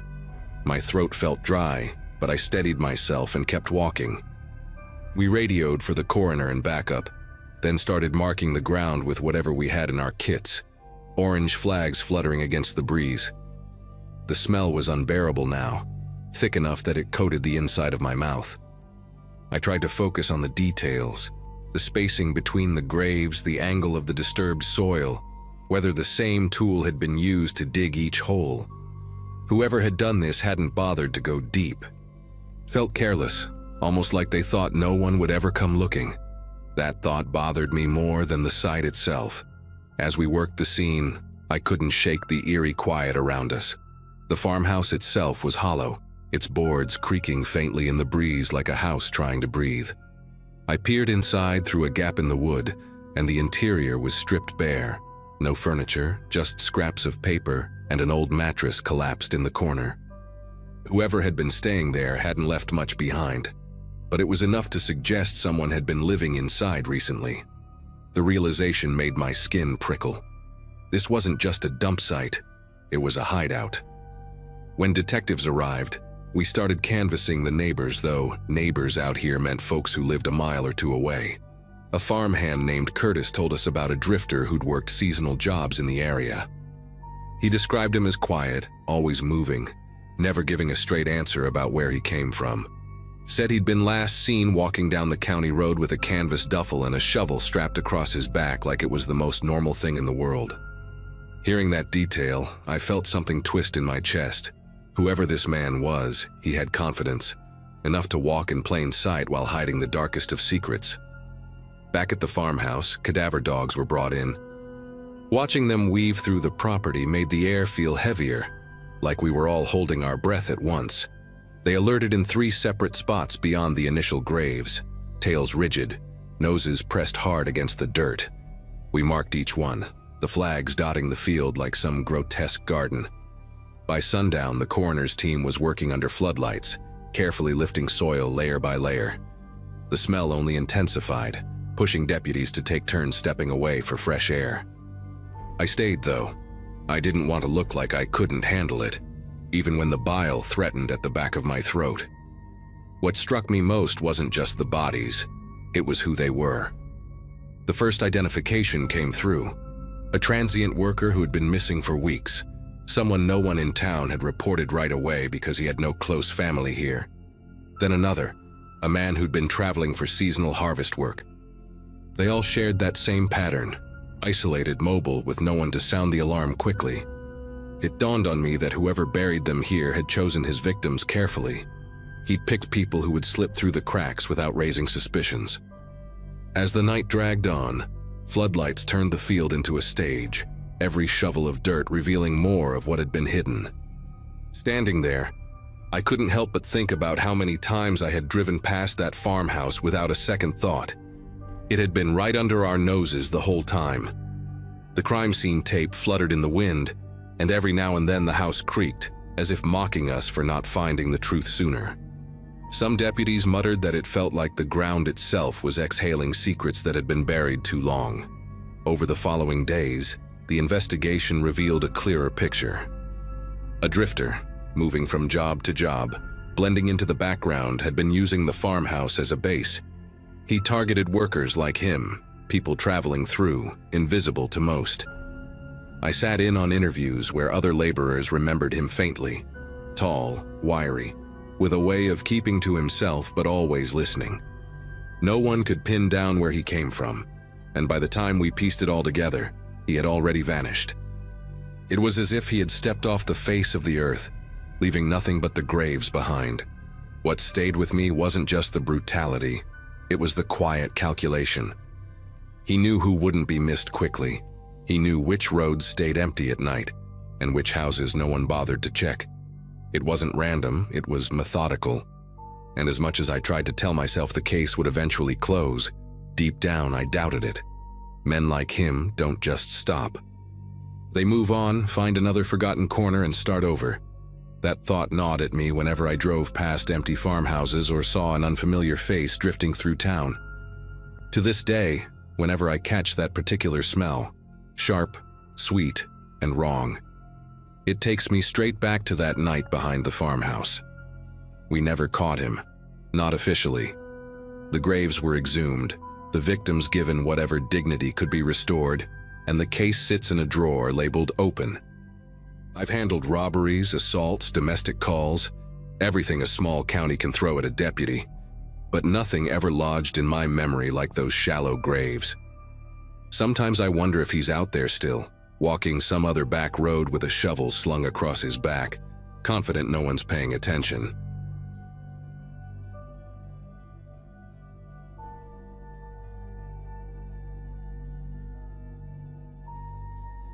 That night had already been dragging when the call came in. I was parked near the edge of town, sipping lukewarm coffee from a dented thermos, waiting for something to break the monotony of the shift. Dispatch radioed about a disturbance at a roadside motel off the highway. A guest swore someone had entered his room while he slept. He claimed the man just stood there before leaving. At first it sounded like one of those half-asleep panic moments people report after nightmares, but policy meant we had to check it out. I rolled my cruiser down that empty stretch, the neon motel sign buzzing faintly in the distance like a tired heartbeat.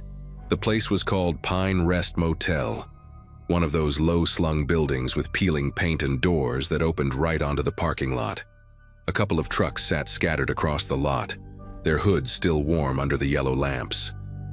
The night clerk, a jittery man with thinning hair named Elliot, flagged me down before I'd even put the car in park. He kept glancing at the glass office door as if expecting someone to appear behind it. "Room 14, he said, voice low. "Guy inside swears someone came in with a key." He looked pale and not the type who spooked easy. I took it seriously from that point on. The guest, Daniel Ward, met me at the doorway of his room. He was in sweatpants and a t-shirt, barefoot on the cold concrete. His eyes were wide and restless, scanning the parking lot like he thought the man might still be around. He told me he'd woken to see a figure standing near the foot of his bed. "Tall guy, just watching," he muttered, arms crossed tight. No signs of forced entry, no broken locks. That's when the detail hit me. He insisted the man slipped out using a key. That narrowed things down in a way I didn't like. I walked the hallway after speaking with him, every door identical, numbers hanging slightly crooked. The air carried that heavy mix of bleach and mildew motels never quite shake off. At first glance, nothing stood out. No shadows moving, no strange sounds. But the silence felt unnatural. Back at the office, Elliot admitted they'd lost a staff member months ago, fired under tense circumstances. He never returned his master key. The name made my skin prickle, because I remembered the guy too. Travis Nolan, a maintenance worker I'd crossed paths with once during a noise complaint. He'd had a strange way of standing too close, like he wanted to remind you he was bigger than you thought. The motel had a grainy surveillance system, 2 exterior cameras covering the parking lot and one angled toward the front hallway. Elliot unlocked the monitor cabinet for me, his hands fumbling with the keys like he was afraid of what we'd find. The footage wasn't crystal clear, but it was enough. Around 2:40 a.m., a tall figure in a dark jacket walked directly to room 14. No hesitation, no fumbling with the handle. The door opened smooth as if he belonged there. The figure lingered inside for nearly 3 minutes before slipping back out, moving down the row of rooms until he disappeared into the shadows near the dumpsters. No vehicle ever pulled away. He was still out there. I stepped back outside, the parking lot suddenly feeling too wide and too quiet. A single soda machine hummed near the end of the walkway, casting a dull red glow. I checked every corner, every blind spot, flashlight beam cutting across peeling stucco and rusted railings. Nothing. Still, the footage was undeniable. Whoever had the key wasn't breaking in. They were letting themselves in like it was their second home.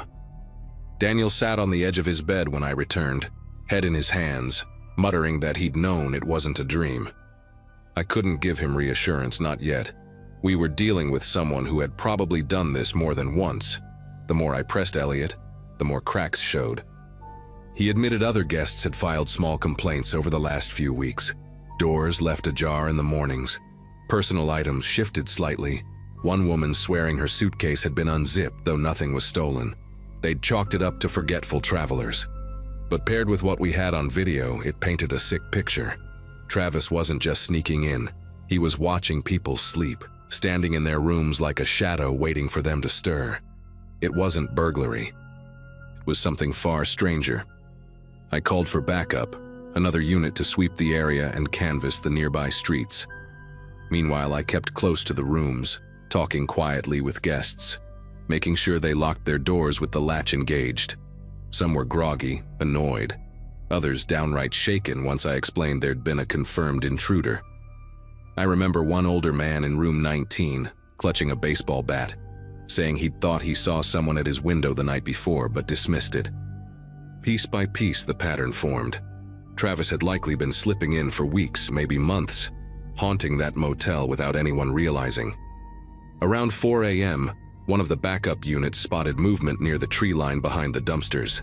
They cut their headlights and eased the cruiser in while I circled around on foot. The beam of my flashlight caught a man crouched low, half hidden behind an old mattress someone had dumped there. It was Travis. Same dark jacket, same heavy boots I remembered from before. In his hand dangled a ring of keys that jingled softly with every twitch. He didn't run, just stared like he'd been caught in the middle of some ritual. The look in his eyes wasn't rage or fear. It was flat, practiced, like he'd expected this moment sooner or later. We cuffed him without resistance. Back in the office, I laid out the keys on the counter. Not just one master key, but several duplicates he'd had made.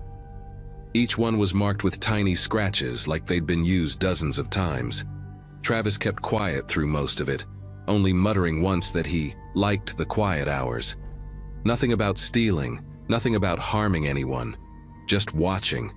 The thought of him standing silently in the dark, hovering over people while they slept, made my skin crawl in a way few cases ever had.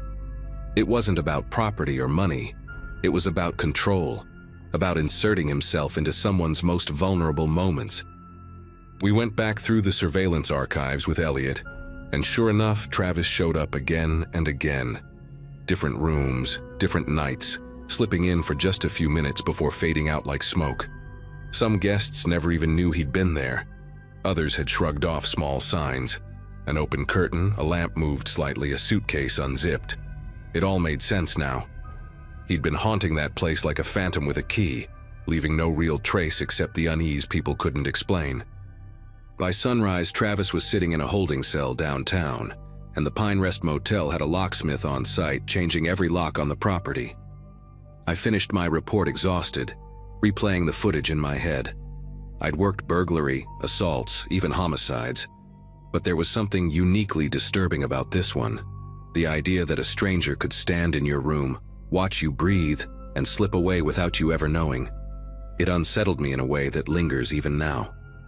Sometimes it's not the loud crimes that leave scars, but the quiet ones carried out in the dark while you sleep.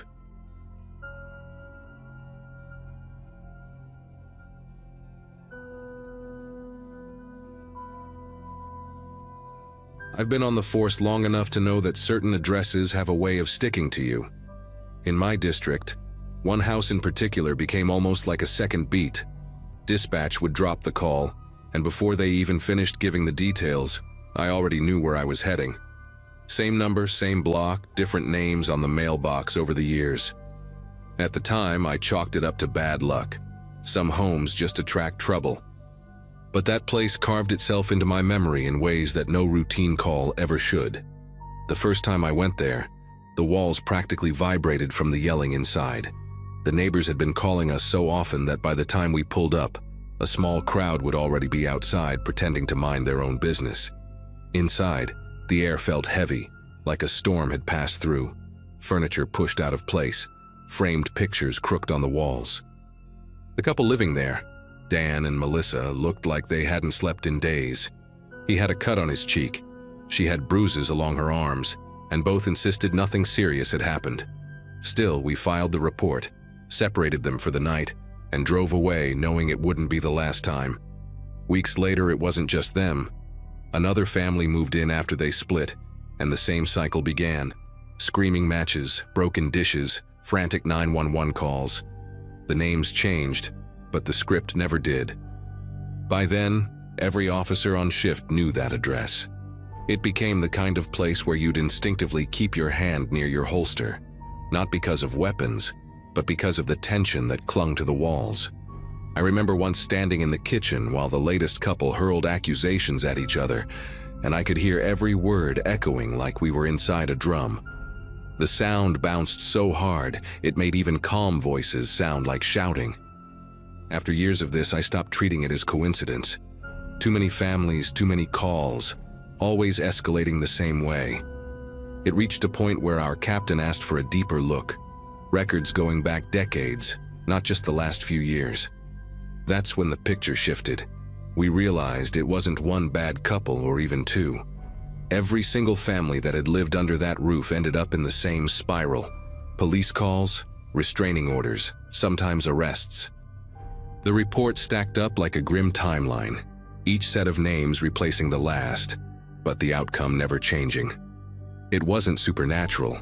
It was something far more unsettling because it was real, tangible, and documented. By digging into the files, we noticed details that most people wouldn't consider at first glance. The walls of that house were paper thin, and the insulation was practically non-existent. Neighbors on both sides had filed noise complaints for years. Not just about fights, but even normal conversations carrying clear as day through the plaster. Imagine living in a place where even a quiet disagreement sounded like shouting, where every word bounced and amplified until it felt explosive. That kind of constant echo wasn't just annoying. It was fuel poured onto every spark of frustration inside those walls. Then there were the families themselves. Background checks showed a disturbing overlap. Couples with prior histories of abuse, parents with unresolved criminal records, or people already stretched thin financially. Moving into that house seemed to set them on a collision course. Some of it was bad coincidence, sure, but the more we studied it, the less random it felt. It was like the environment took whatever cracks already existed in their lives and split them wide open. Officers who'd been there before me said they'd always felt an unusual intensity there, like even the smallest argument could ignite into chaos. I remember one night especially well. A teenage daughter had called us after her parents' fight spilled into the front yard. By the time I arrived, she was sitting on the porch steps, rocking back and forth, repeating the same phrase over and over. "It's always the same here. It's always the same." At first, I thought she meant her parents. Later, after reviewing decades of reports, that phrase hit me harder than any crime scene photo ever could. She had unknowingly summed up the history of that house better than we ever had. It became clear that this wasn't the kind of mystery people like to dress up as haunted or cursed. There was nothing spectral lurking in the hallways. What lived there was much simpler, and in a way, much darker. Years of bad history repeating itself, amplified by an environment designed to magnify stress and conflict until it broke people apart. No ghosts, no demons, just the weight of real human violence, layered so thick into that address that it seemed impossible to imagine anything else happening there. The city eventually got involved. After reviewing our findings, housing officials declared the property unfit for occupancy until major renovations were done. It wasn't condemned, but it might as well have been. Contractors tore open the walls and confirmed what we'd suspected: layers of cheap plaster, no insulation, and even structural flaws that carried vibration straight through the beams. Every word spoken inside ricocheted across the entire house. Combined with the building's age and the fact that most tenants came in already under stress, it was like a pressure cooker designed to fail. I drove by the house during the renovations, and for the first time in years, it was quiet. No kids on the porch, no shouting from behind the screen door, no patrol cars idling at the curb, just scaffolding, bare studs, and workers carrying out debris. It was strange to see the place stripped to its skeleton, almost like the house itself was being interrogated, piece by piece, until it gave up all its secrets. Watching that process, I realized how many nights of shouting, crying, and slamming doors had soaked into those walls. When the work was finished, the property was listed again. A young couple with no kids moved in, and we all waited, half expecting history to repeat itself. Months passed without a single call. Then a year. Then 2. No fights spilling onto the lawn. No 911 calls from terrified neighbors. No familiar address popping up on the dispatch screen. The silence was louder than anything I'd ever heard from that place, and for once, it was a relief. I still patrol that area, and sometimes I catch myself slowing down when I drive past. The house looks ordinary now, just another place on the block. But I can't unsee the years of damage it witnessed, the families it broke down, the countless reports I filed under its address. People ask if I believe in cursed houses. I don't. I believe in the way environments push people to their breaking points, and how history can repeat itself if nobody steps in. That house taught me a lesson I'll never forget. Sometimes the scariest things aren't ghosts. It's the way real life grinds people down, behind closed doors, until there's nothing left but chaos.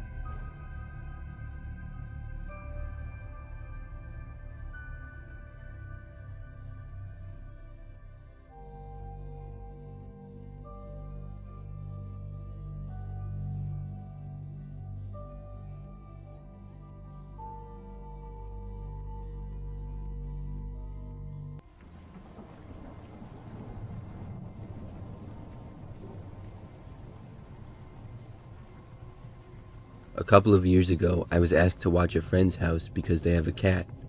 I live about 15 minutes outside of the city, but my friends live another 20 minutes even farther out.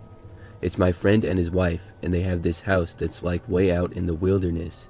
I'm not sure why they live in such an isolated spot, but they like it. When you go up that way, it very quickly changes from city landscape to rural. I had been to their house several times before, so I knew their cat, and I knew the overall layout of the place and stuff. It's got a really big yard, which is nice, and they have people over a good amount, so I guess that's one of the good appeals. But there's a ton of woods, and the driveway is super long and narrow. Anyways, they were going out of town for a couple of days and asked me to stay in their house.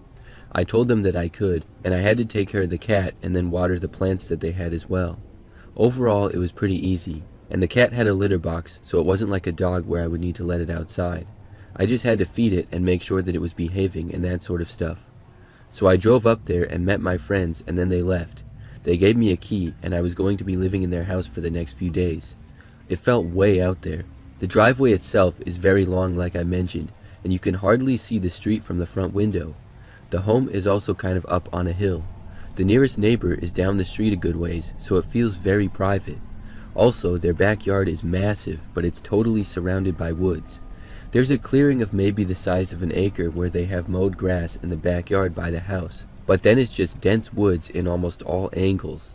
I know that they own a good amount of woods going straight back, but I'm not sure exactly how far. The woods appeared to just keep going and going. So after they left, I hung out until it was time to feed the cat, and then did so. Overall, the cat was behaving pretty well to start out. He was like most cats though, a little bit unpredictable at times. So when it got to be a little bit later, I decided to get some food. I didn't want to eat my friend's food, and I'm not good at cooking at all, so I was going to leave the house and then drive to the nearest town to see what was there as far as food. However, the sneaky cat for some reason decided to run out behind me. I hadn't even noticed it, and as soon as I opened the door to exit the house, the cat ran right past my feet. He left the house and then darted out into the backyard. Now, I knew that he was not an outside cat, so I began to panic. He was not supposed to go outside, and I was responsible for him.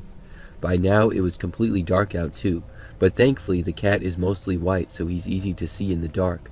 He ran into the backyard like he was chasing after something. Maybe there was a squirrel, I don't know, but I took off running after him, calling for him to come back.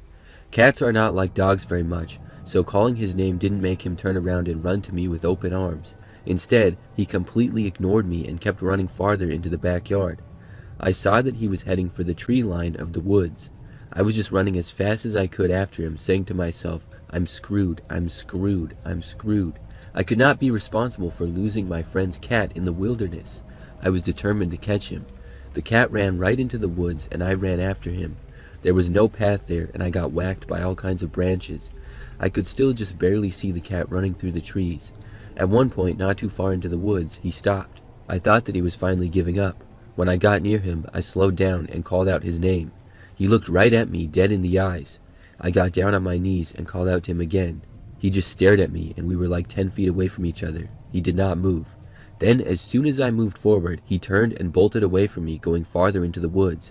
I chased after him and he slowed down, but wasn't really running that fast. I think if he was going his fastest at that point, I would have definitely lost him. It was like he was kind of wandering around and exploring, but also aware that he was being chased by me, so he was exploring at a fast speed. He didn't seem to want me to catch up to him. I called his name a few times, but he ignored it. He went farther and farther in the woods, and I continued to chase after him. Then, finally, after like 5 minutes, which felt like a lot longer, he stopped again. This time, I did not stop and try to call him to me. I just kept going, reached out, and grabbed him. I was able to pick him up, but he hissed at me. I almost let go, but did not. Now I finally had him. Thankfully, he didn't scratch me, as he was fairly used to being picked up. Now I just had to get out of there. Except I was in the middle of the woods, and it was pitch black, and I wasn't exactly sure where to go and how to get back. I thought that I knew the right direction, but I didn't know for sure 100%. I was holding the cat with both arms, so I couldn't take out my phone from my pocket. So I stood there and looked around, thinking to myself where I should go. In that moment, as I stood there alone in the woods with this stupid cat, I heard a noise. It was from back behind me, but a good ways away, maybe 50 feet. But there was no mistaking it. It was the sound of a human walking. I can tell whenever it's like a deer or a random small animal, but the footsteps here and the cadence of them was clearly human. This really creeped me out. I thought maybe I had wandered into a neighbor's yard, but I didn't really think so. I had remembered my friend saying that he owned like 10 acres going back in the woods or something like that. But I stopped and turned to the direction of the sound. I couldn't see much, just a bunch of trees and bushes. Like I said, there was no path, so that made it even more strange as to why somebody would be out there. I saw no light or anything. The footsteps then got a little bit closer and stopped. I could sort of barely see branches and bushes moving where the person was. When they stopped, I called out. I said, "Hey." There was nothing. I said, "Is someone there?" Still nothing. I tried to explain myself. I said, "Sorry, my cat just ran into the woods here and I had to chase after him. I got him though, and we're heading back now." Still there was no response, nothing. I was creeped out at this point, so I turned and started walking in what my best guess was as to back the direction that I needed to go. When I started going through the woods, it was not long before I heard the sound of the footsteps behind me again, and they were following me. It was so weird. Why would someone be there and then not respond to me? I was nothing but friendly to them. So I continued to walk, and then the footsteps seemed to sort of go faster and gain on me. I stopped again and turned around. When I did, I saw a tree branch moving, and for a split second thought that I saw someone, but it was really hard to see anything out there at all. It was really just leaves or branches moving, but it could have also been from the wind. As soon as I stopped though, I stopped hearing the footsteps too. This time I said, "Seriously, is somebody following me?" There was no response at all. I turned and kept walking again, this time feeling pretty scared. And not long after I did, I heard the footsteps once more. At that point, I just started running. The cat was still in my arms, and I'm really glad that he didn't try to get away. At one point, I yelled behind me and threatened to unleash the cat on them, but this didn't seem to have any effect. We kept going. I would have thought whoever was chasing me, though, would have been able to catch up, because although I was fast, I was much slower holding on to this stupid cat that got us into this mess in the first place. I continued running and hearing the footsteps behind me. Then, at last, I saw the backyard. It was the greatest sight I had seen all day. I ran even faster and then finally made it out of the woods. I ran to the back door to the house, got inside, and then locked it behind me. The cat was now back in the house, and we were both safe. I let out a huge sigh of relief. But then I went to the back window which looked out to the yard, and I turned on the light back there. When I did, I just barely saw what looked like a man standing on the edge of the woods.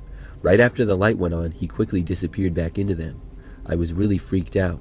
But for the rest of my time there, I didn't see the guy again, and nothing creepy happened. After my friends got back, I told them about it and asked who the person could be. They said they had no idea and nobody should be back there. The neighbors' yards did not go anywhere near the spot where I would have been. And past the yard was a private woods, but that was many acres back, and I had only made it maybe 2 acres deep. They were sort of freaked out by it too, but since then they haven't said anything about seeing strange people. They still live there, and I visited a few times. I still don't know who that person was in the woods.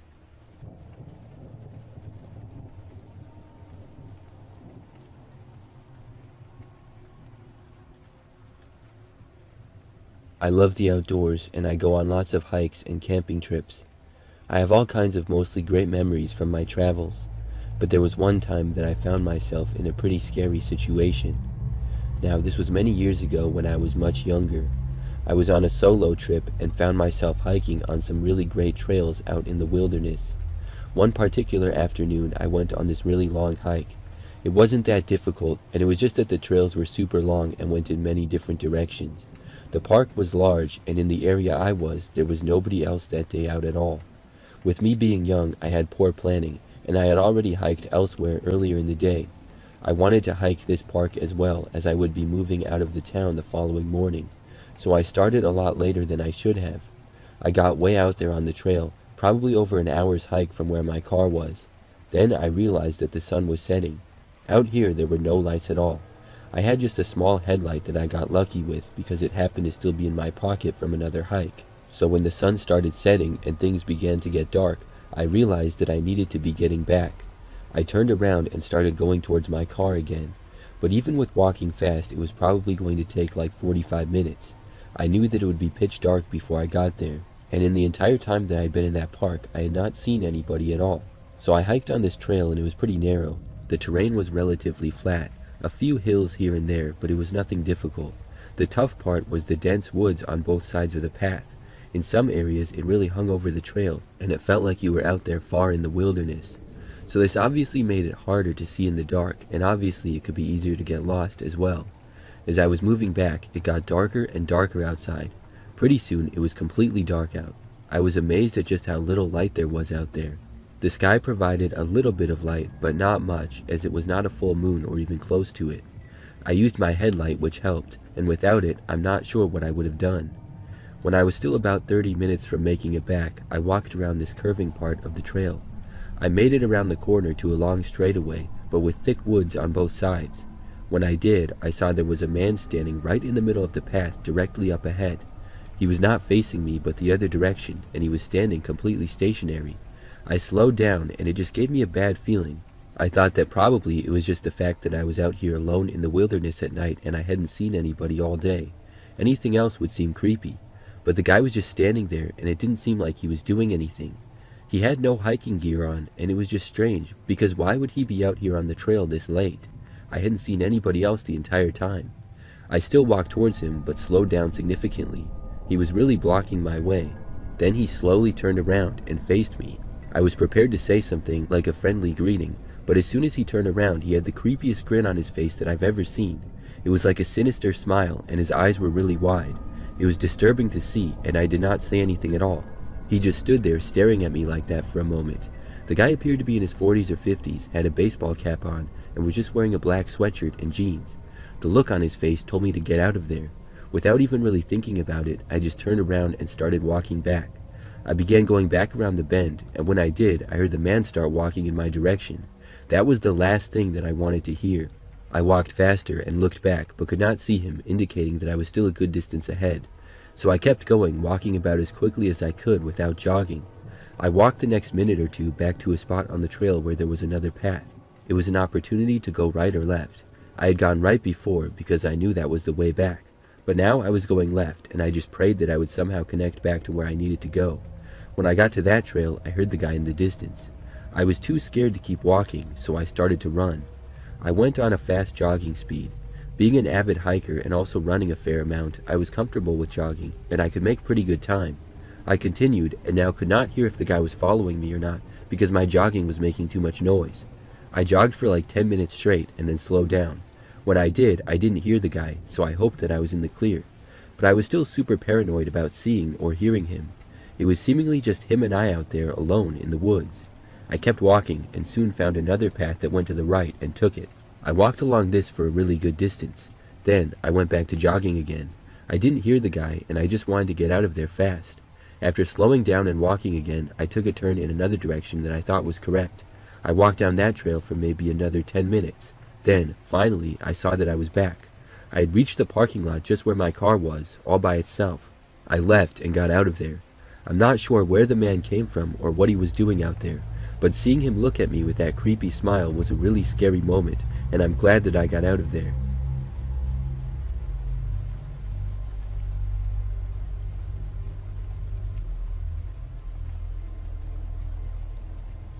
A couple of years ago, I went camping by myself in the woods.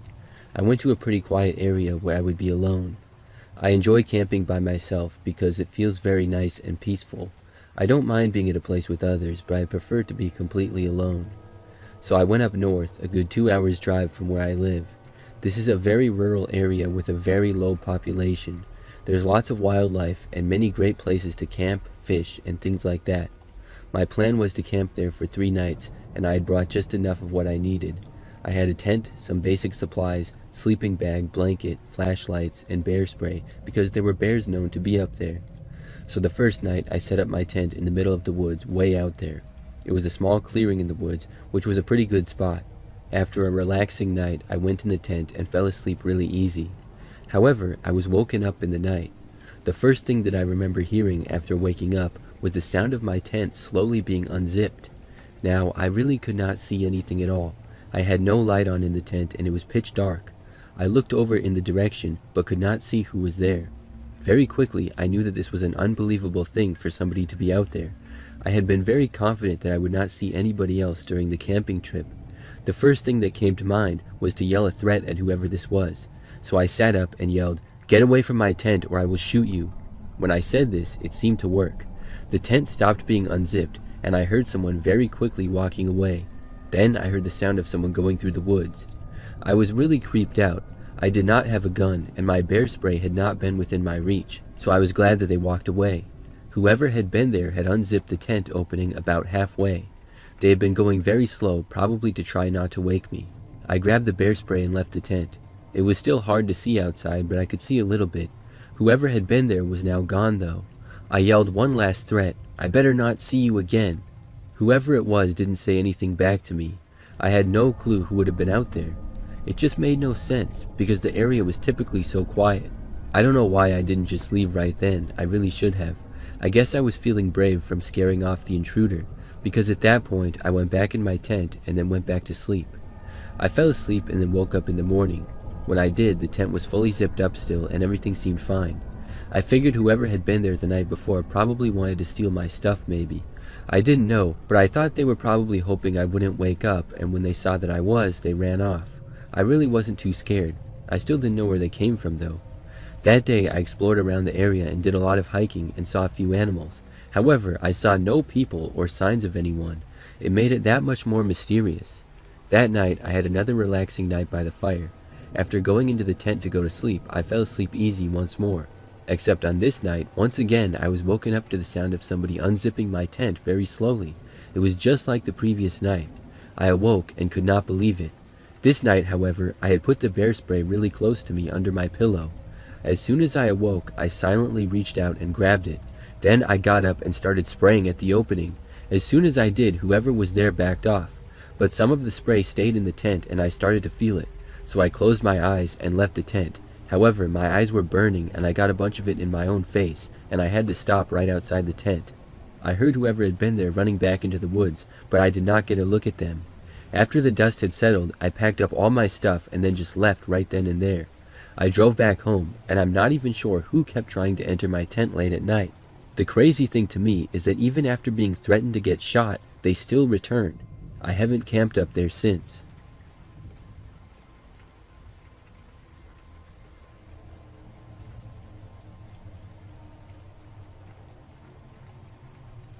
I was driving back home one night. I was returning from a job for work, which was kind of far away. I used to travel around a little bit in the area. Sometimes I would go as far as like 5 hours away. On this night, though, I had been about 3 hours from home. I left at night, and so I knew that I would be getting back super late. However, about an hour into the drive, I was what looked like in the middle of nowhere. The roads were pretty much dead, and it was about 10 o'clock at night. As I drove, though, my car started slowing down. And that's when I realized I had run out of gas. My light had been on almost all day to get gas, and I had just completely forgot to fill it up. I had just ignored the gas light and was now so mad at myself for being so careless. I had never made a mistake like that before. Normally I would always remember to get gas, and the car had run a long ways after the light had come on. However, this day I had just simply forgot. I had no excuse. So I was stuck now on the side of the road in the middle of nowhere. I wasn't quite sure what to do. I did not want to get out and walk, as it was just woods on both sides of the road mostly. I had not noticed any gas stations or anything, not even houses or other buildings, and who knows how much farther it would be before there was anything. I couldn't call anyone I knew because nobody lived out there. So finally I had the thought to call my roadside assistance. Thankfully it worked, and they said that they would send somebody out to me. Unfortunately, they said it would take over 30 minutes for someone to get there probably. I'm guessing that was because of the combination of it being late at night and the fact that I was actively in the middle of nowhere. I thought that it was fine and I would just relax and go on my phone while I waited. It was just nice to know that somebody was coming to help me. Being alone out there was sort of creepy though. It was so quiet and dark, and I was essentially helpless with no way to get out of there. After sitting there for maybe 5 minutes though, I saw headlights coming up the road behind me. A car was driving my way, but I knew that it was not roadside assistance. It was way too soon for that. I expected the car to pass me by. However, I noticed that the car started slowing down in speed as it approached. My next thought was that it was a cop, but then I realized that it wasn't the right kind of car. This was an older looking SUV. It got slower and slower, but then it did pass me. I didn't look to see who was driving, but after the car passed, it pulled over on the side of the road right in front of me. It then parked about 50 feet ahead of me. I had a bad feeling about this. On one hand, it could just be a good Samaritan wondering if I'm okay and offering to help. On the other hand, it was late at night and this car was old and beat up looking. It could be anyone. I also realized that the car had no back license plate and had something covering the entire back window. I couldn't see inside at all. The car sat there in front of me and I waited with my eyes locked on it to see who would get out. But nobody did. The car just kept sitting there. The suspense was killing me. Then it simply drove away. I thought that it was really weird and wondered what that was all about. I continued to sit there on the side of the road. For the next 15 minutes maybe, there was nothing. In that time span, I think 2 cars drove by, and each time I was nervous, but they always just kept going down the road. Then I saw a car coming from the other direction. I realized when it got closer that it was the same creepy SUV. This was not good. The SUV once more slowed down. Then, before reaching my vehicle, it made a sharp U-turn. It then pulled over to the side of the road in front of me again. I was still super creeped out by it. It got to about the same spot as before, just pulled over to the side of the road in front of me and stopped. I wondered if this time somebody would get out. However, a few minutes went by and it was exactly the same as before. I stayed ready, not sure what I would do if somebody got out. Who would possibly be doing this? After like 5 more minutes, there was still nothing. Then I saw headlights coming up the road in the distance behind me. When this happened, the car in front of me suddenly pulled back onto the road and drove away. The headlights behind me slowed down and pulled over right behind me. This was roadside assistance. I was so relieved. At that point, they brought me some gas and then left, all within a few minutes. Then I was back on the road. When I continued driving, I did not see that SUV again. I got back home and was so glad that I was all right. I have no idea who was driving that sketchy SUV or what was going on there, but the fact that they drove away as soon as another car approached seems very suspicious. I'm glad that nobody got out.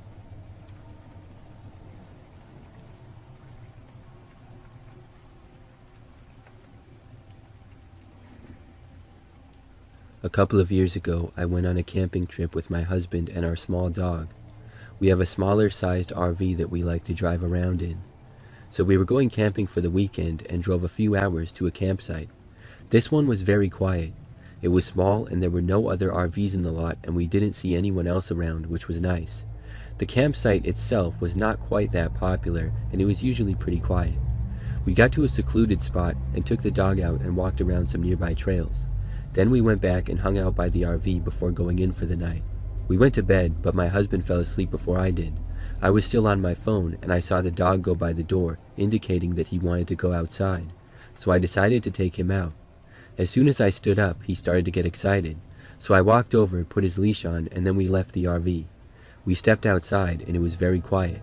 The RV was surrounded by mostly woods, except for one side where it connected to the rest of the campsite. I walked around the grass area near the woods with the dog, and he did his business. While we were over there, though, I started to hear something off in the woods. The dog stopped and listened as well. Then he started barking. I told him to calm down, and I figured that there was an animal in the woods. However, it sounded large, so I thought maybe a deer. I couldn't see it though, it was too dark. The dog tugged on the leash and wanted to run in the woods. He was still barking, so I picked him up. I figured that whatever animal was in the woods would run away from the noise, but it did not. In fact, I started to hear the noises in the woods coming closer, and then I realized that the footsteps sounded like a person and not an animal. It was really weird as to why somebody would be in these woods at this time of night.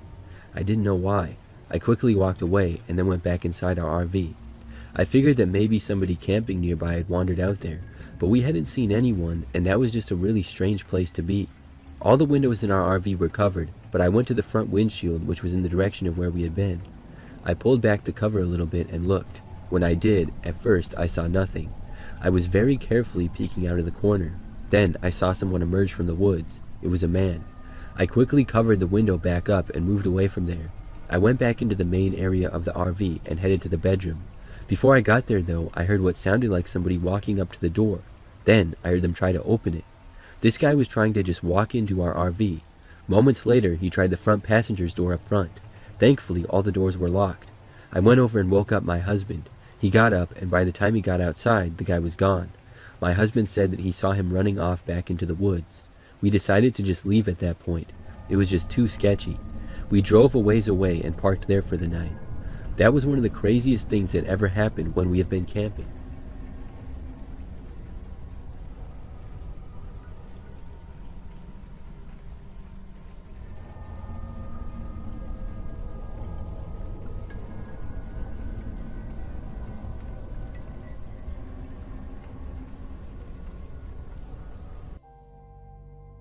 Hello everyone. Before we start, make sure to like and subscribe to the channel, and leave a comment with where you're from and what time you're watching. That way, YouTube will keep showing you stories just like this one. Now, let's begin. The marketing startup in Denver seemed like the perfect escape after college graduation, but 6 months into the job, everything started falling apart. January 2022 found me crying in bathroom stalls during lunch breaks, unable to sleep more than 3 hours a night, and calling in sick twice a week just to avoid facing another spreadsheet. My apartment in Capitol Hill felt like a prison cell. Just me, takeout containers, and the constant weight of knowing my family in Ohio had no idea how badly I was drowning. After my manager pulled me aside to discuss my concerning performance decline, I finally admitted I needed professional help. My company's health insurance covered mental health services, and the HR department specifically recommended Whitmore Behavioral Health Center. This gleaming facility nestled between medical offices and wellness spas in Cherry Creek. The reviews online were stellar, 5 stars across every platform, with testimonials about life-changing treatment programs and revolutionary therapeutic approaches. Dr.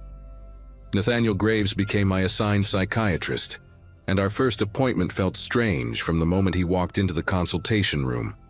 He moved with this calculated precision, like every step and gesture had been rehearsed 1,000 times. His appearance was almost artificially perfect: silver hair that caught the light at exact angles, a white coat that seemed immune to wrinkles, and these pale blue eyes that would lock onto mine without blinking for uncomfortably long stretches.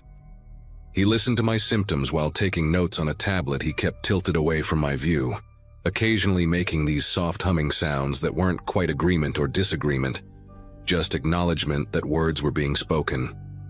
After exactly 45 minutes, he diagnosed me with adjustment disorder with depressed mood and immediately recommended their intensive outpatient program, 3 sessions weekly including individual therapy, group meetings, and what he called pioneering mood regulation protocols. He explained that Whitmore was participating in groundbreaking research, using techniques that major universities were still years away from implementing, methods that could rewire negative thought patterns at what he called the neurological substrate level. The first few weeks seemed normal enough. Standard talk therapy with a counselor named Janet, who had warm brown eyes and always offered me chamomile tea, group sessions where we shared our struggles with anxiety and depression, and basic mindfulness exercises. But then came the mood regulation protocols, and that's when things started getting weird. They'd take me to this windowless room in the basement, walls painted this specific shade of gray that Dr. Graves insisted was chromatically optimized for neural receptivity, where I'd sit in a reclining chair while they attached sensors to my temples, wrists, and chest. A technician named Bradley, who never made eye contact and always wore these thick rubber gloves, would monitor readings on multiple screens while playing audio tracks through headphones. Not music or meditation guides, but these rhythmic pulses mixed with what sounded like reversed speech that I could never quite make out.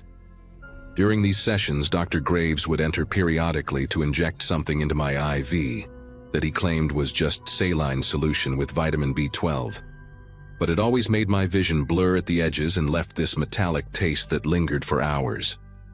The other patients in my group therapy started mentioning similar experiences, though we were explicitly forbidden from discussing our individual treatment protocols with each other.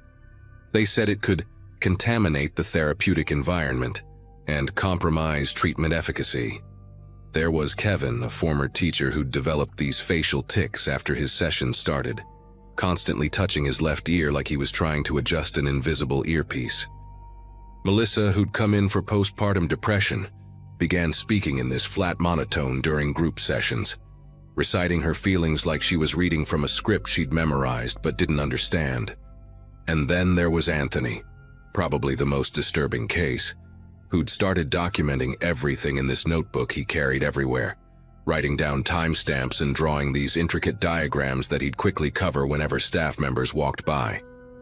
We all noticed the changes in each other, the way our symptoms seemed to be morphing into something different from what we'd come in with, but the fear of being labeled non-compliant or treatment-resistant kept us quiet. Everything escalated during my 6th week at Whitmore, when they introduced what Dr. Graves called cognitive reconstruction sessions. They moved me to a different wing of the building, one that required a special key card and had no signs or room numbers, just colored dots on the doors. Mine was orange with 3 black stripes. The chair in this new room had restraints, which Bradley assured me were just for postural consistency during neural mapping. But once they strapped me in, I couldn't move anything except my eyes.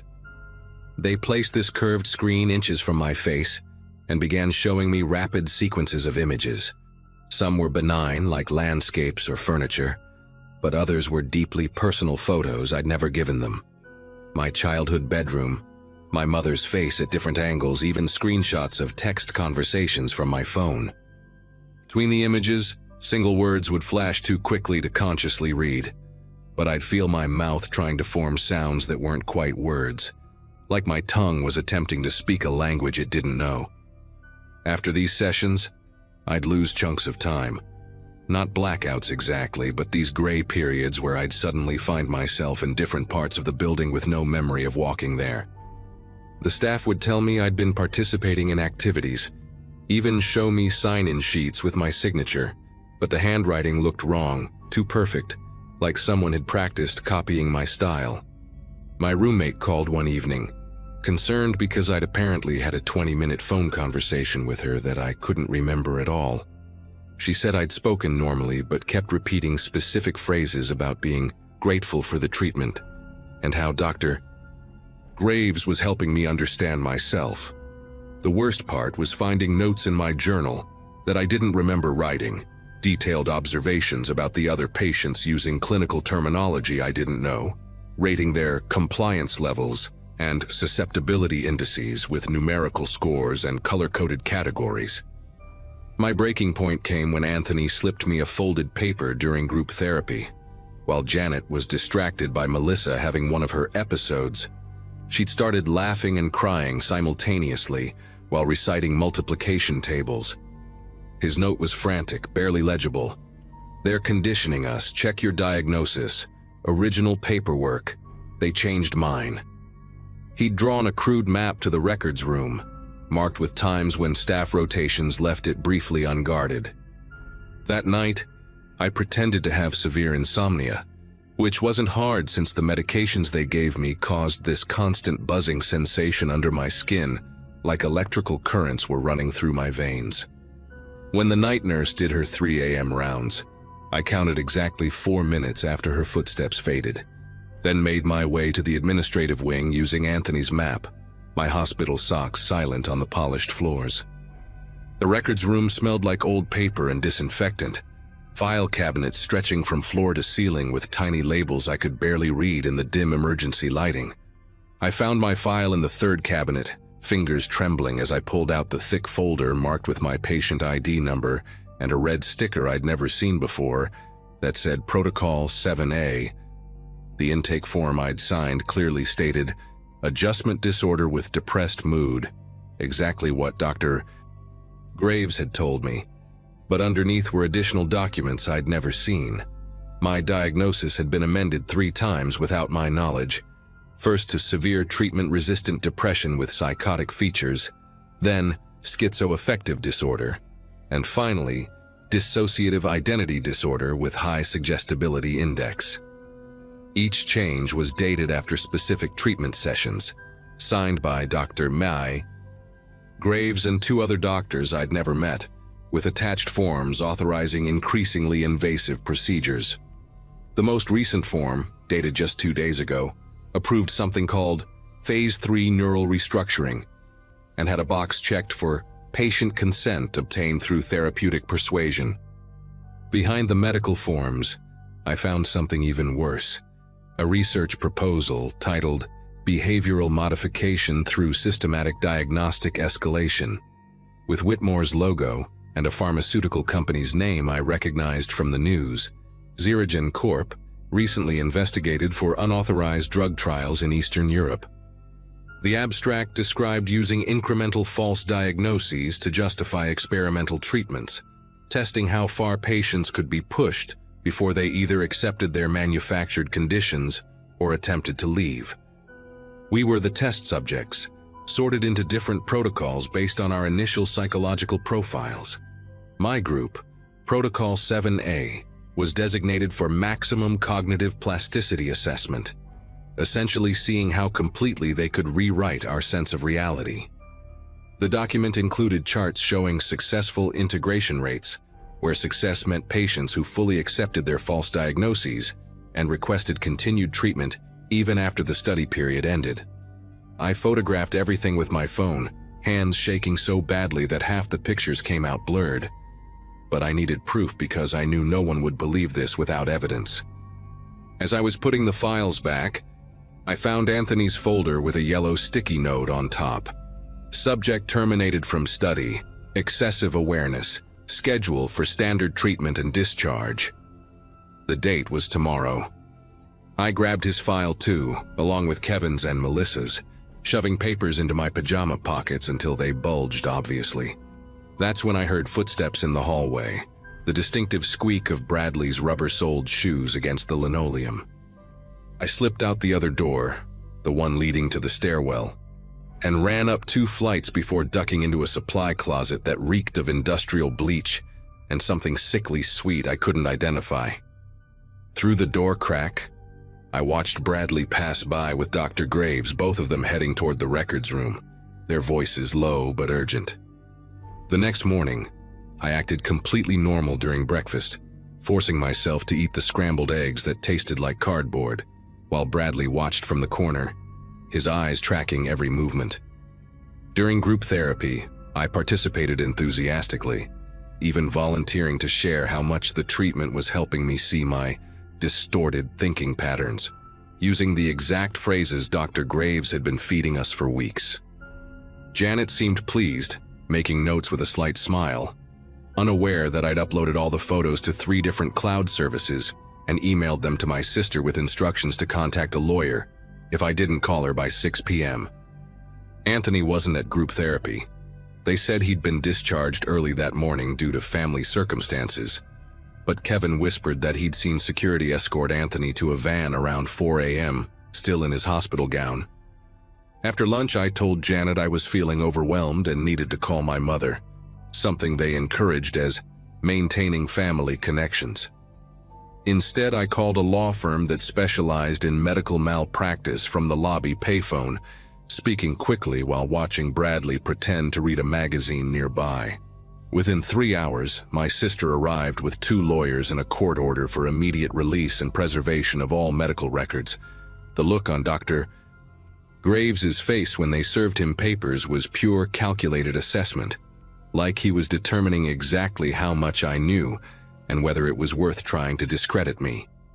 They had to release me immediately, but not before Janet pulled me aside to warn that leaving against medical advice would severely impact any future treatment I might need, her warm brown eyes now cold and threatening.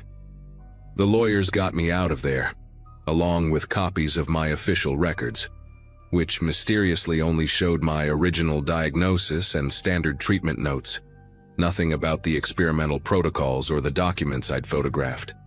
But I had the pictures, the other patients' files, and most importantly, I had Anthony's notebook that he'd hidden in the communal bookshelf, filled with dates, names, and detailed observations of everything they'd done to us.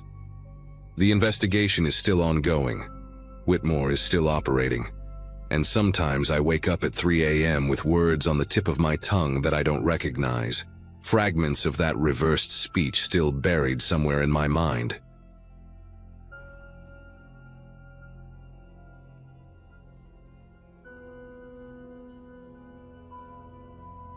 The tremors in my left hand had gotten worse over the past 6 months, bad enough that I couldn't hold a coffee cup some mornings. My neurologist ran every test imaginable, MRIs, nerve conduction studies, blood panels, and found nothing. Could be psychological, she said, suggesting maybe something from my past was manifesting physically. That's how I ended up driving through upstate New York on a rainy October afternoon, heading toward Riverside Psychiatric Institute, where I'd spent 8 months as a 16-year-old. My parents had me committed after my brother died, said I was having a breakdown, but really I was just an angry, grieving teenager who didn't know how to process losing the only person who understood me. The place had been closed for 5 years, according to Google, but reopened recently as some kind of research facility. Still, they kept old patient records, or so the woman on the phone claimed when I called asking about my files. The building hadn't changed much. Same red brick exterior with those narrow windows covered in wire mesh. Same imposing iron gates that made you feel like a prisoner before you even walked through the doors. The parking lot was nearly empty, just a few cars scattered around like forgotten thoughts. Inside, the lobby had been renovated with modern furniture and fresh white paint, but underneath that new car smell of recent construction, I could detect something else. That institutional cocktail of disinfectant, floor wax, and something medicinal that seemed baked into the walls themselves. The receptionist, a young woman with nervous energy who kept tapping her fingernails on the desk, said Dr. Simmons could see me in 20 minutes. While waiting, I noticed my hand had stopped shaking for the first time in days, like it recognized this place and decided to behave. Dr. Simmons turned out to be a woman in her 50s with prematurely gray hair pulled into a tight bun, and the kind of careful, measured way of speaking that made you wonder what she wasn't saying. She led me through hallways that sparked fragments of memory. The art therapy room where we made clay sculptures that always got thrown away. the cafeteria with its bolted-down tables, the medication window where we lined up like cattle every morning, noon and night. "You were here in 2002, 2003, she said, reading from a tablet as we walked. "Part of the adolescent program under Dr. Harrison's care. Says here you responded well to treatment." I asked what treatment specifically, and she glanced at her screen with this odd expression, like she was reading something that didn't quite make sense. "The notes are sparse, but I can show you your file if you'd like. We're actually in the process of digitizing everything from that era." Her office was in what used to be the isolation wing. I remembered because Jorge got sent there once for 3 days after he refused his medication and tried to flush the pills. The other kids said they could hear him screaming at night, but the staff insisted the rooms were soundproof. Dr. Simmons pulled out a manila folder thick with papers, some yellowed with age, others looking like they'd been photocopied multiple times. As she handed it to me, I noticed several pages had black redaction marks across entire sections. "Patient confidentiality," she explained, but that didn't make sense. It was my own file. The first few pages were standard intake forms, my parents' signatures authorizing treatment, psychiatric evaluations describing me as hostile but manageable. Then I found the medication logs, and my stomach tightened. Alongside the antidepressants I vaguely remembered, there were drug names I'd never heard of. Neurozine 7, Synapticor, something called TX-149 listed only by its code. "What's TX-149? I asked, pointing to the entry that appeared daily for 3 months straight. "Dirt." Simmons leaned over, adjusting her reading glasses, and I saw her jaw clench slightly. "I'm not familiar with that designation. Probably a trial name for something that's now FDA approved under a different label. This was 20 years ago after all." But her voice had changed, gotten tighter, more formal. She tried to turn the page, but I held it down, scanning the dosage charts. The amounts kept increasing every 2 weeks, and there were handwritten notes in the margins. Subject shows expected neural response and tremor onset week 6 within acceptable parameters. My left hand started shaking again, violent enough that the paper rustled. Dr. Simmons noticed and pulled back slightly. "Mr. Walker, I think perhaps we should..." But I was already flipping through more pages, finding similar notes about other patients. Jorge's name was there, with a note about facial tic development. "Continue protocol." The room felt smaller suddenly, the air thicker. I found a page titled Trial Group C, Long-Term Observation Required, with 12 names listed, mine included. Next to each name were codes I didn't understand and a column marked persistent effects that had been completely blacked out. But whoever did the redacting got sloppy on one page. Held up to the light, I could make out partial words through the marker. Neurological, permanent, class action risk. Dr. Simmons stood up, reaching for the folder. "I need to make some calls," she said, her professional composure cracking. "This shouldn't be. These documents should have been..." She stopped herself, but I'd already seen enough. I grabbed the folder tighter, and that's when several loose pages fell out from the back. Pages that looked different, like they'd been hidden there. They were carbon copies of consent forms, but not signed by my parents. The signature line showed Dr. Marion Harrison with a check mark in a box labeled Ward of State, Temporary Guardianship. My mind raced trying to process what this meant. My parents had visiting rights, came every Sunday for the first few months until the staff told them I was becoming too agitated by the visits and needed space to heal. But if Dr. Harrison had claimed temporary guardianship, even for specific medical decisions they would have needed a court order, some kind of legal justification. Unless... I remembered now how they'd kept us in the adolescent wing for those first 72 hours of evaluation. How they said it was standard procedure. How no outside contact was allowed during that period. Enough time to file paperwork, to exploit some loophole. Dr. Simmons was on her phone now, speaking in hushed, urgent tones to someone, throwing glances my way every few seconds. I photographed as many pages as I could with my phone, my hands shaking so bad that half the pictures came out blurry. Then I saw another familiar name on the trial list, Christopher Valdez. I knew that name. He'd made the news about 5 years back, killed himself after years of battling unexplained neurological problems. His family had blamed PTSD from his teenage years, but now I wondered if they ever knew about Riverside. "Mr. Walker, I'm going to need that folder back, Dr. Simmons said, ending her call. Her tone had shifted from nervous to something harder, more authoritative. "Those documents contain confidential information about other patients. I shouldn't have..." But I was already reading another carbon copy. This one a memo between Dr. Harrison and someone at a pharmaceutical company called ZeroGen Corp. The letterhead was partially visible through the aged paper, and the content discussed preliminary results exceeding expectations and minimal oversight from state regulators. The memo mentioned that the adolescent subjects were ideal candidates because their developing brains showed higher plasticity, and any side effects could be attributed to their underlying conditions. My whole body felt cold, that kind of chill that starts from inside your bones. "Doctor." Simmons moved toward me, but I stepped back, clutching the folder. "How many of us were there?" I asked. "In the trials, how many kids did you people experiment on?" She stopped, her face cycling through expressions like she was trying to find the right mask to wear. "Dr. Harrison's research was approved by the board at the time," she said finally, each word carefully measured. "Different era, different standards. But I assure you, any treatments you received..." I cut her off by holding up the memo about minimal oversight and watched her face go pale. She knew exactly what had happened here.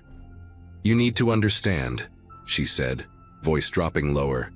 "I only started here 3 years ago. When we reopened, we found boxes of these files in the basement, water-damaged, forgotten.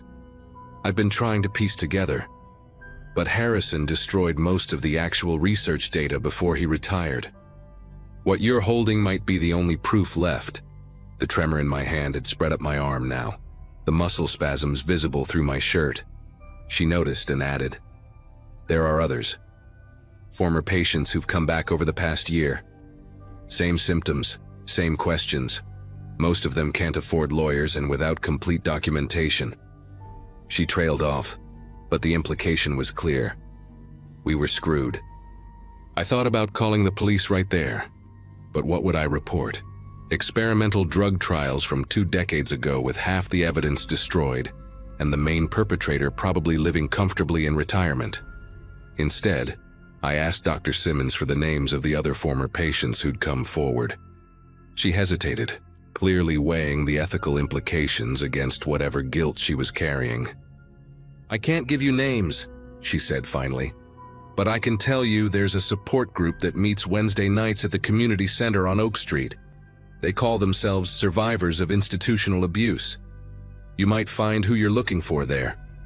She paused, then added quietly, "Bring copies of those documents.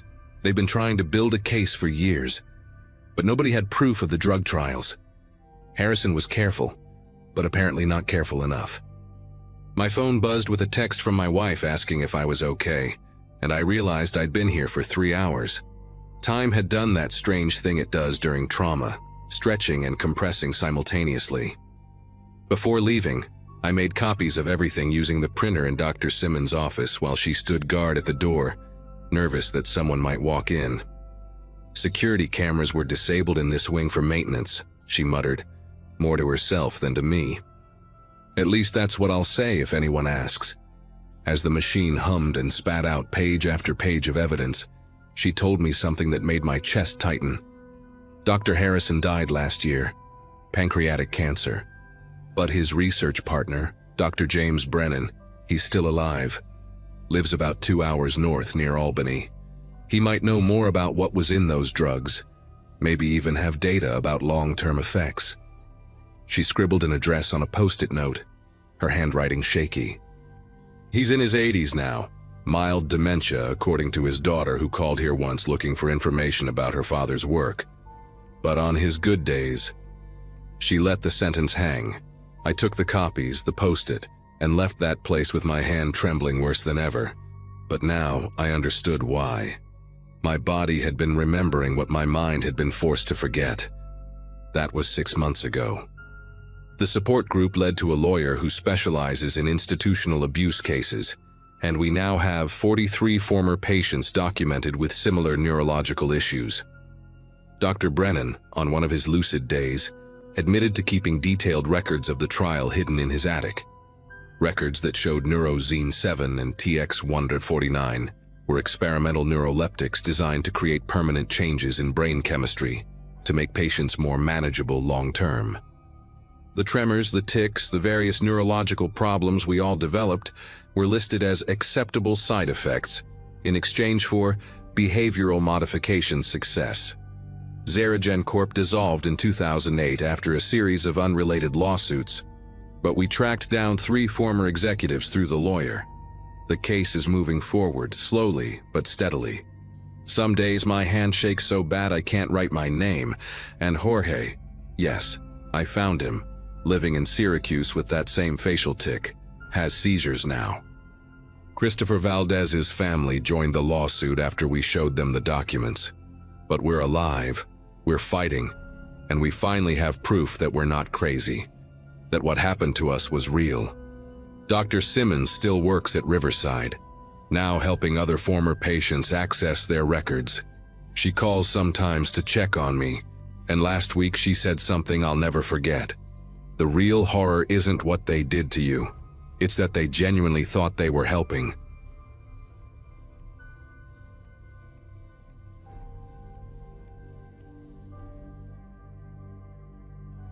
Six years of case files, patient advocacy meetings, and discharge paperwork had made me pretty good at spotting inconsistencies in medical records.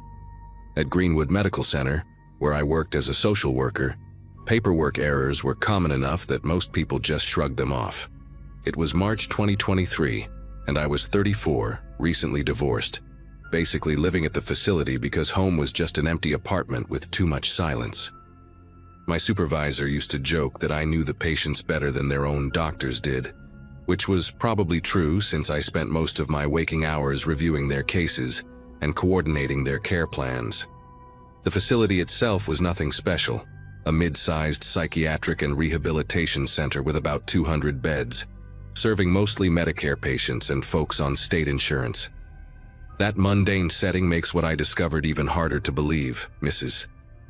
Hoffman changed everything when she showed up at my office on a Wednesday afternoon, her face puffy from crying, and her voice breaking every few words. Her son Daniel had been in our psychiatric wing for 2 months, dealing with severe depression after losing his job and his marriage in the same year. The nursing staff had told her the previous week that Daniel was being transferred to Fairmont Hospital for specialized treatment, something about a new therapy program that would better suit his needs. But when she called Fairmont to check on visiting hours, they had no record of Daniel ever arriving. She'd even driven there herself, spent 3 hours arguing with their admissions desk, watching them search every possible variation of his name and birth date in their system. The way her fingers trembled as she showed me the transfer paperwork made my chest tighten, because deep down, I knew something was seriously wrong. I told Mrs. Hoffman I'd make some calls and get to the bottom of it, assuming initially that this was just a clerical error, or maybe Daniel had been sent to a different facility by mistake. I spent the rest of that afternoon on the phone, calling every psychiatric hospital within a 100-mile radius, even reaching out to general hospitals with psychiatric wards. Each conversation went the same way. No patient by that name, no transfer from Greenwood on that date, no record in their systems at all. By 5 o'clock, I'd contacted 17 different facilities, and my notepad was covered in crossed-out hospital names and phone numbers.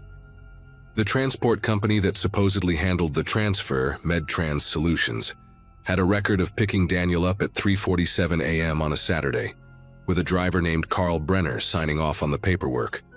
But when I called MedTrans back to get more details, they said Carl had quit 2 days after that transport, left no forwarding information, and his employee file had somehow gotten corrupted in their system. That night I stayed at the office until almost midnight, pulling transfer records from the past year. What I found made my mouth go dry. Daniel wasn't an isolated case. In the past 8 months, we'd had 14 patients transferred to various facilities during overnight or early morning hours, always on weekends, when administrative staff weren't around.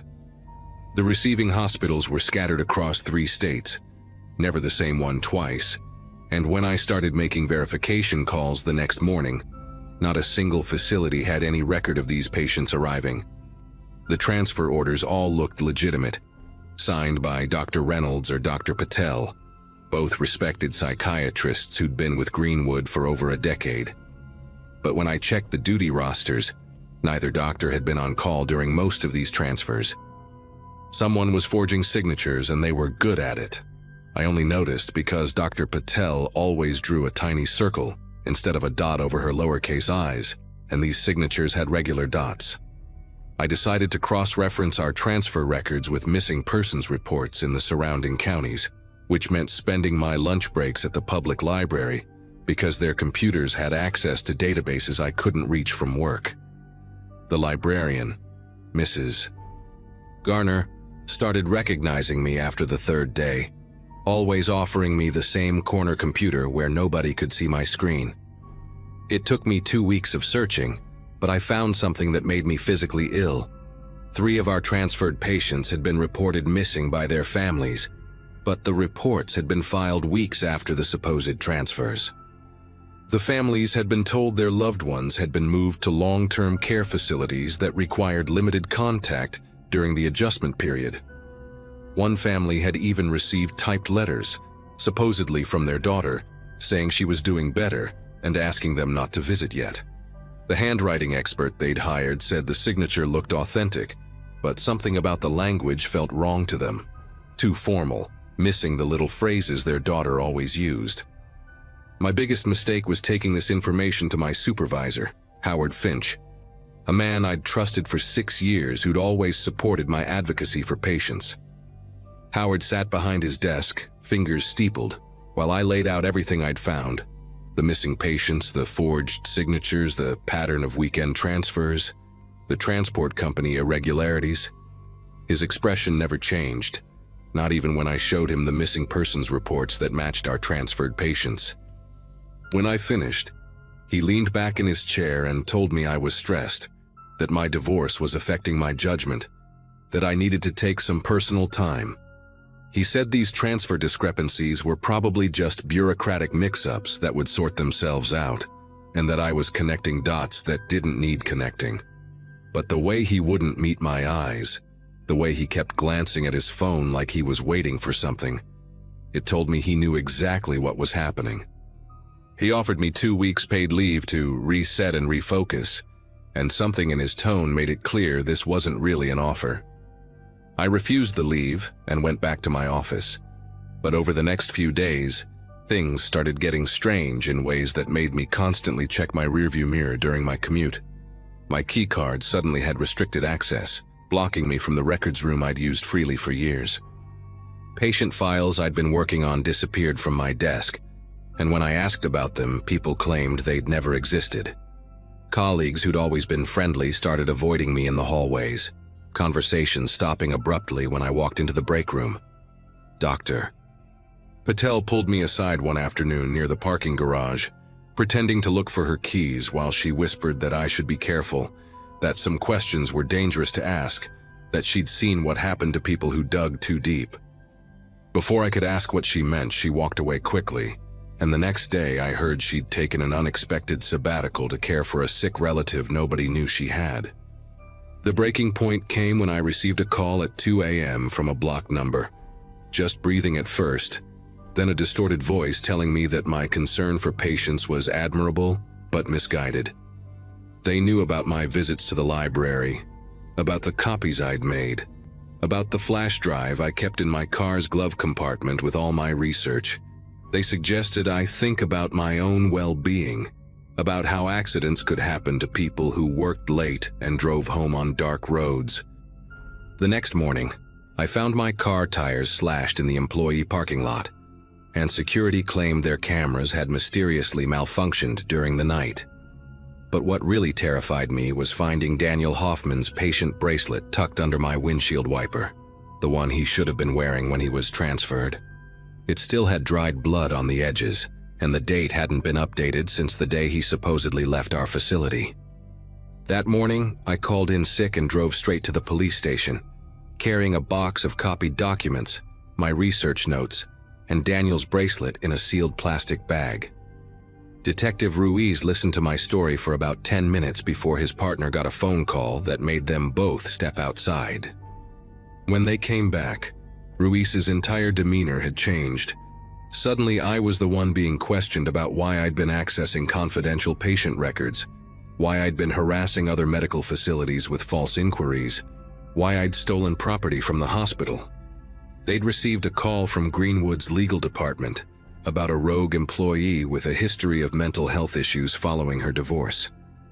There were apparently concerns about my fitness for duty, documentation of erratic behavior that I'd never seen before, even a psychiatric evaluation recommending immediate intervention that had my forged signature on it. The detective suggested I leave before they had to formally charge me with theft and high-pay violations, and the way his hand rested on his service weapon made it clear this wasn't a suggestion. I went home and started packing immediately, throwing clothes into suitcases while refreshing my email on my phone. The termination letter arrived before I'd even finished packing. Gross misconduct, breach of patient confidentiality, immediate effect. Legal action if I came near the facility. My professional license was under review. My bank account had already been flagged for the supposed theft of hospital property, and when I tried to call Mrs. Hoffman to warn her, I found out she'd withdrawn her complaint after being told her son had contacted the hospital to say he was fine and didn't want contact with his family. The transport company I'd been investigating, MedTrans Solutions, had filed a restraining order against me for harassment. Even the library had banned me, claiming I'd been using their computers for illegal activities.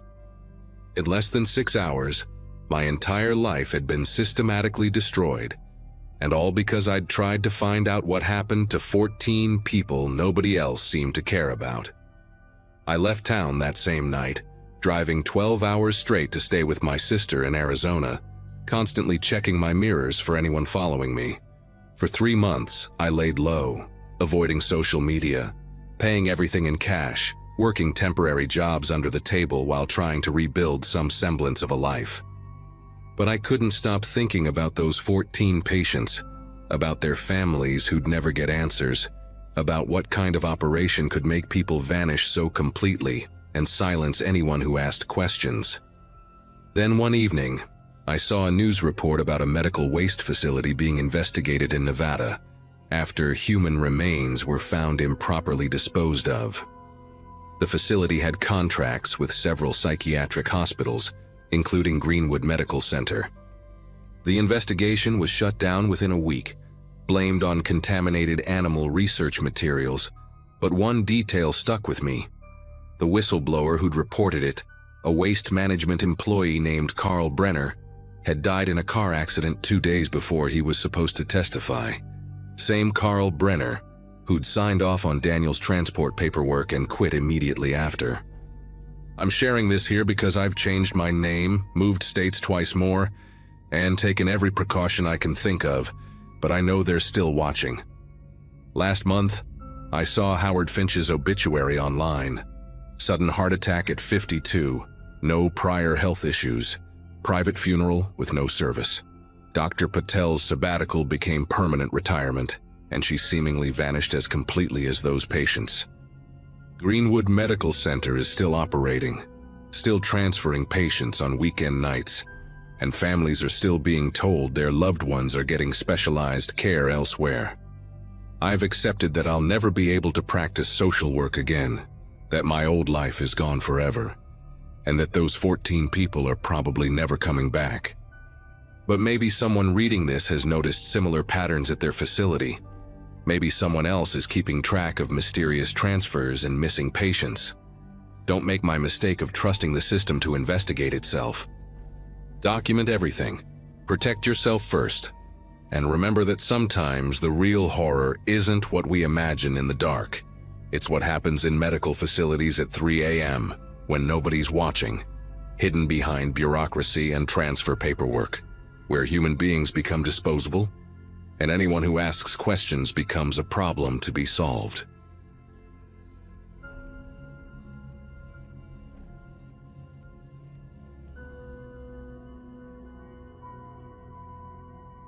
I started working as an orderly at Riverside General Hospital in the spring of 2016, right after my divorce was finalized.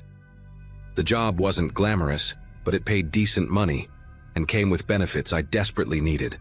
Most days I cleaned rooms, transported patients, and helped with whatever the nurses needed. The hospital itself was old, built sometime in the 1950s with that institutional yellow brick exterior and narrow windows that barely let in any light. After 6 months on the job, I thought I knew every corner of that place, the shortcuts through the old cardiac wing, which vending machines still worked, where to catch a quick nap between shifts. But that Wednesday in November changed everything when my supervisor, a stocky guy named Frank, asked me to help check some ventilation systems in the basement. The basement always gave me an uneasy feeling, but that day something was different. Frank led me past the usual storage areas and the laundry facilities, down a corridor I'd never noticed before. The fluorescent lights flickered overhead, casting strange shadows that danced along the walls. We walked for what seemed like 10 minutes through a maze of hallways, each turn taking us deeper into the building's foundation. The air grew thicker, mustier, and I noticed the usual hospital sounds. The beeping machines, the intercoms, the constant foot traffic had completely faded away. Frank stopped at a heavy metal door marked only with B7 in fading paint. When he pushed it open, the hinges groaned like they hadn't moved in decades. What I saw behind that door made me stop dead in my tracks. The walls were covered floor to ceiling with thick gray padding, the kind you'd see in a recording studio, and every door in that hallway had rubber seals around the edges.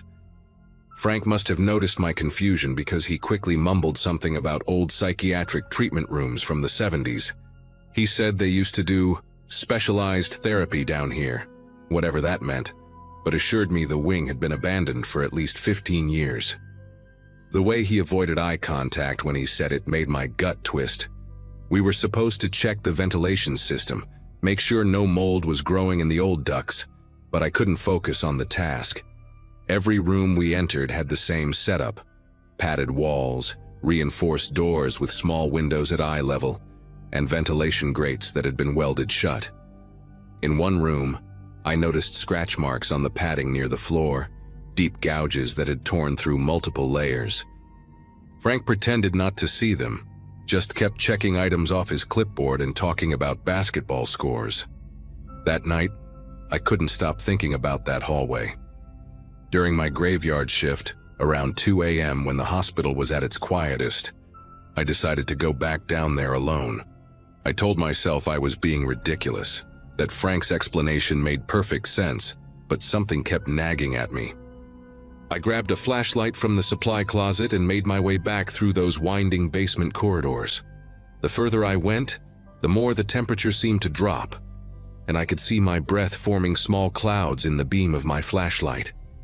When I finally reached the B7 door again, I stood there for a full minute just listening. At first, there was nothing but the distant hum of the building's machinery. Then I heard it. A rhythmic tapping, barely audible through all that soundproofing. 3 quick taps, then a pause, then 3 more, like someone knocking on a door asking to be let out.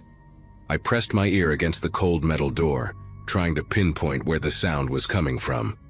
The tapping continued, sometimes stronger, sometimes weaker, but always in that same pattern. I tried the door handle, but it was locked, and my maintenance keys didn't work on it. That's when I noticed something else. Fresh scratches around the lock mechanism, like someone had recently tried to pick it. The dust on the floor had been disturbed too, showing multiple sets of footprints leading to and from the door. For a place that supposedly hadn't been used in 15 years, there was an awful lot of recent activity. I took photos with my phone, making sure to capture the scratches and the footprint patterns. The tapping suddenly stopped, and in the silence that followed, I could swear I heard breathing on the other side of the door, slow, deliberate breaths that fogged up the small window from the inside. The next day, I went straight to the head of maintenance, a woman named Gloria who'd been at the hospital for 30 years. I showed her the photos and told her about the sounds. Her face went pale, and she immediately closed her office door before speaking. She told me that in 2014, just 2 years before I started, there had been an incident in that wing. A patient named Douglas Hartley had somehow gotten access to the basement during a fire drill and barricaded himself in one of those rooms. It took security 3 days to get him out, and when they did, he was catatonic. The strange part was that Douglas had been admitted for minor anxiety, nothing that would explain such extreme behavior. After that incident, the hospital board voted to seal off that wing permanently. But here's what made my skin prickle. Gloria said Douglas was still a patient at the hospital, kept in the long-term psychiatric ward on the 4th floor. And according to the night nurses, he still tapped that same pattern on his room door every single night. I couldn't let it go. That evening, I convinced my colleague Rita to cover for me while I went up to the psychiatric ward. The 4th floor had stricter security protocols, but as an orderly, I had just enough access to walk through during my rounds. I found Douglas's room at the end of a dimly lit hallway, room 4B12. Through the reinforced glass window, I could see him sitting on his bed, rocking slightly back and forth. He was maybe 60 years old, thin as a rail, with gray hair that hung over his eyes. When he noticed me watching, he stood up and walked to the door. Without breaking eye contact, he raised his knuckle and tapped 3 times on the glass, paused, then 3 more times. His lips moved like he was trying to tell me something, but no sound came through the thick door. I watched his mouth carefully, trying to read his lips. Over and over, he seemed to be mouthing the same 2 words, "Still there." That's when things got worse. I started digging through old hospital records during my lunch breaks, using my access to the digitized archives. What I found made no sense at first. Maintenance logs from 2013 showed extensive renovation work in the B7 wing, including the installation of specialized containment infrastructure. But the renovation was completed a full year before Douglas ever set foot in that basement. The work orders were all signed by a Dr. Nathan Crowley, who supposedly headed a research program at the hospital. But when I searched for Dr. Crowley in the employee database, no records came up. I checked with HR, claiming I needed to verify some old paperwork, and they had no record of anyone by that name ever working at Riverside General. The more I investigated, the stranger it became. Purchase orders for medical equipment that didn't match anything we used in regular treatment, delivery receipts for industrial-grade restraints, and requisitions for enough sedatives to keep someone unconscious for weeks. 2 nights later, I made a decision that still haunts me. I went back to B7 with a crowbar I'd taken from my truck. The hallway was pitch black except for my flashlight beam cutting through the darkness. The tapping started immediately when I arrived, more urgent this time, almost frantic. I wedged the crowbar into the door frame and put all my weight behind it. The lock was strong, but the frame was old, and after several minutes of prying, I heard the wood splinter. The door swung open, releasing a wave of stale, medicinal air that made me gag. Inside, the room was exactly like the others I'd seen, except for one detail.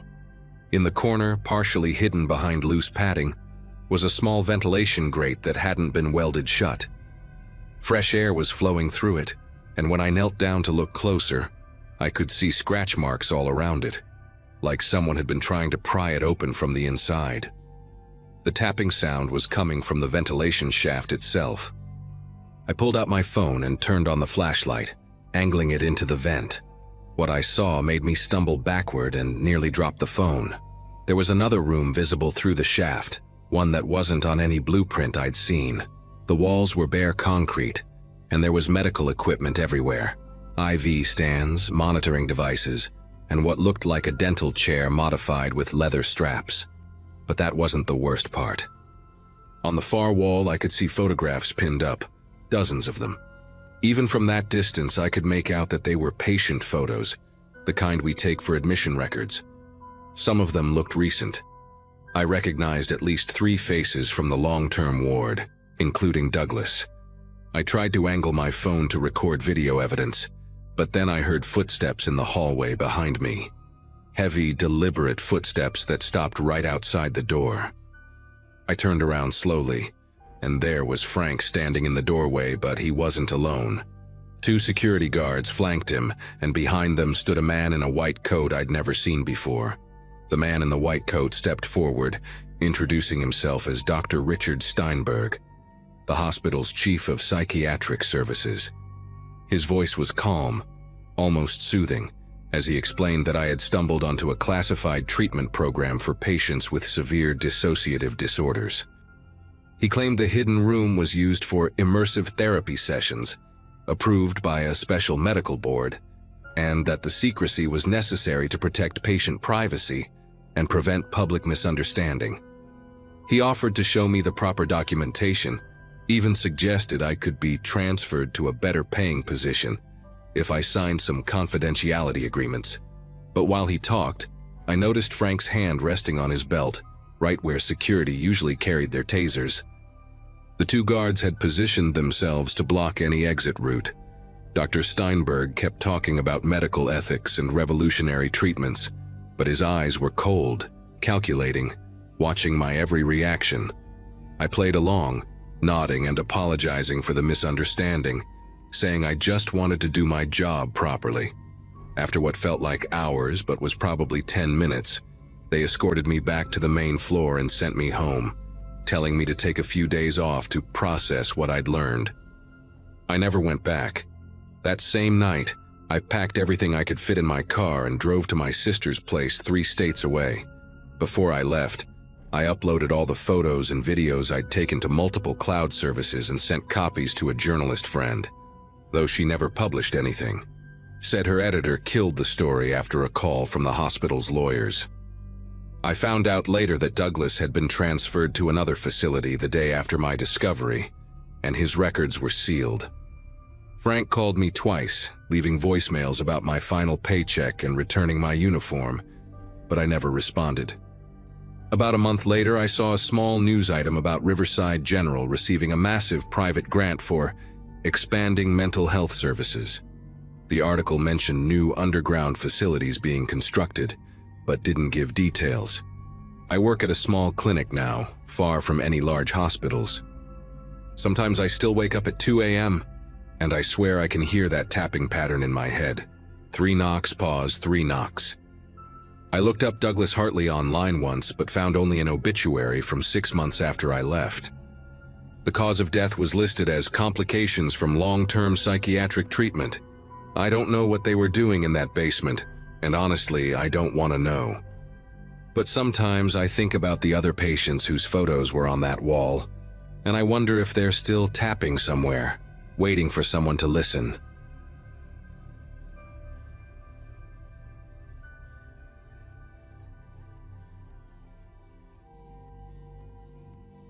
Working nights at Millbrook Psychiatric Facility seemed like easy money when they first hired me.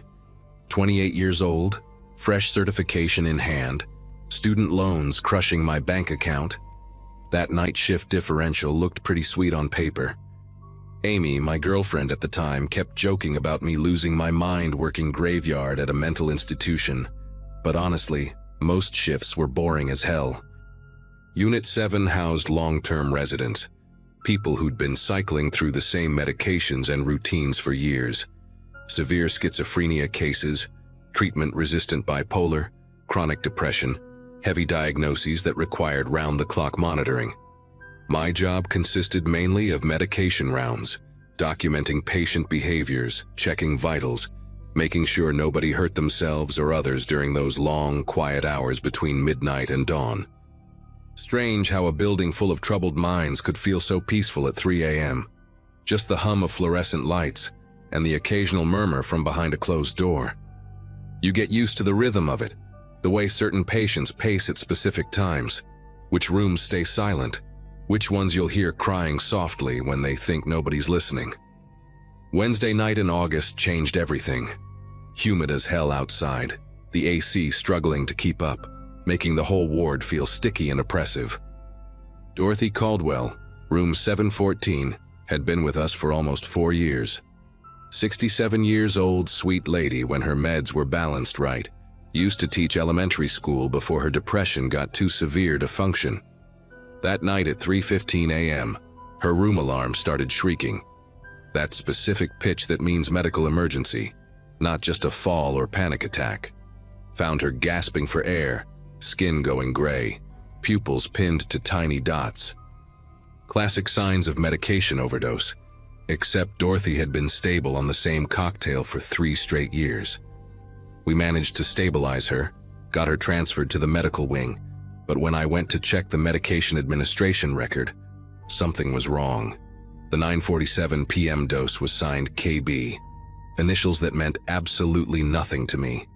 Every nurse, every tech, every float staff member who worked our unit, I knew them all. Nobody had those initials. Bethany, our charge nurse, barely glanced at the log when I brought it to her attention. Just mumbled something about staff from other units helping out. Told me to focus on my remaining patients. 2 nights later, it happened again. Gerald Foster, room 709. A 44-year-old man with severe bipolar disorder who'd been stable for 18 months. Found him during my 2 a.m. rounds, convulsing in his bed, foam around his mouth, his roommate screaming for help. Same symptoms as Dorothy. Respiratory depression, pinpoint pupils, all the hallmarks of an antipsychotic overdose. Gerald was a big guy, worked construction before his illness took over. Always talked about getting back to building houses once he got out. Seeing him like that, helpless and choking on his own saliva, it hit different. While the medical team worked on him, I went straight to the medication logs. There it was again. Evening dose at 10:22 p.m. signed RJ. Nobody on our staff had those initials either. I started keeping my own notes in a pocket notebook, writing down every detail. The medication room had a keypad lock that logged every entry, so I checked those records against the MAR signatures. According to the keypad log, nobody had accessed the medication room between 8 p.m. and midnight on either night. How could someone administer medications without entering the room where they were stored? My shift partner, a guy named Aaron who'd been working psych wards for 12 years, noticed me getting obsessed with the paperwork. He pulled me aside near the nurses' station, kept his voice low, told me stories about Millbrook that made my skin prickle. Apparently, medication discrepancies had been happening for years, always at night, always with different initials that belonged to nobody. Staff who asked too many questions got transferred to different units, or their contracts suddenly weren't renewed. Aaron said he learned early on to keep his head down, do his job, not dig too deep into things that didn't add up. But I couldn't let it go, especially when I realized the overdoses followed a pattern. Always patients who were close to being discharged or stepped down to lower security units. Dorothy had been approved for assisted living placement the week before her overdose. Gerald's psychiatrist had just recommended transitioning him to outpatient care. These weren't random incidents. Someone was deliberately keeping these patients from leaving, and they were using enough medication to cause serious harm without killing them outright. Against Aaron's advice, I started documenting everything with my phone. Screenshots of the medication logs, photos of the keypad entry records, even pictures of the actual medication bottles in the dispensary. On my nights off, I'd spread everything out on my kitchen table, trying to make sense of the patterns. Amy thought I was losing it, said I was starting to act like the paranoid patients at work. But the evidence was right there. In the past 6 months alone, 14 patients had suffered unexplained overdoses, all during night shifts, all with mystery initials on their MARs. What really got to me was finding the insurance billing records left open on a computer one night. Millbrook was billing for full doses of medications that were supposedly being administered by these phantom nurses. If patients were getting overdosed, that meant someone was giving them extra medication beyond what was being officially dispensed. Where were these extra doses coming from? The pharmacy inventory matched the official MAR records perfectly, every pill accounted for on paper. Monday night, almost 2 weeks after Dorothy's incident, I decided to watch the medication room myself. Positioned myself where I could see the door but still look like I was doing paperwork at the nurse's station. Around 10:15 p.m., Bethany, our charge nurse, walked past me heading toward the patient rooms, carrying her usual medication tray. Nothing unusual, except she wasn't scheduled for medication rounds. That was supposed to be handled by the floor nurse, Jennifer. 20 minutes later, I heard a code blue from room 706. Mrs.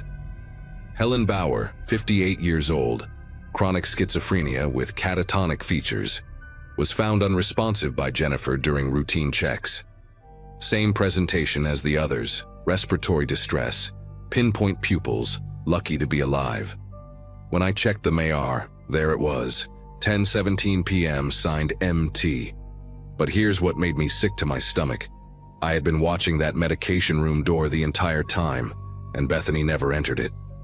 She had walked past with a full tray of medications that came from nowhere, doses that didn't exist in our inventory, administered by initials that belonged to no one. The next hour felt like walking through thick mud, every second stretching out while I tried to process what I'd witnessed. Helped stabilize Helen, filled out incident reports, acted normal while my mind raced through the implications. Bethany had access to medications that weren't in our system, which meant she was either stealing from other units or had an outside source. But why risk everything just to keep patients from being discharged? Around 4 a.m. while doing rounds, I found myself outside the administrative offices. The door to human resources was cracked open. Someone had forgotten to pull it completely shut. Every instinct told me to walk away, but I slipped inside, went straight to the filing cabinets.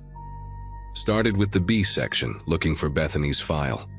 What I found made me physically ill. Bethany didn't just work at Millbrook.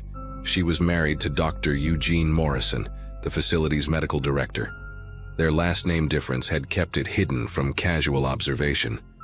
But that wasn't the worst part. In a folder marked Budget Reviews, I found spreadsheets showing that Unit 7 was scheduled for closure if occupancy dropped below 85% for 3 consecutive months.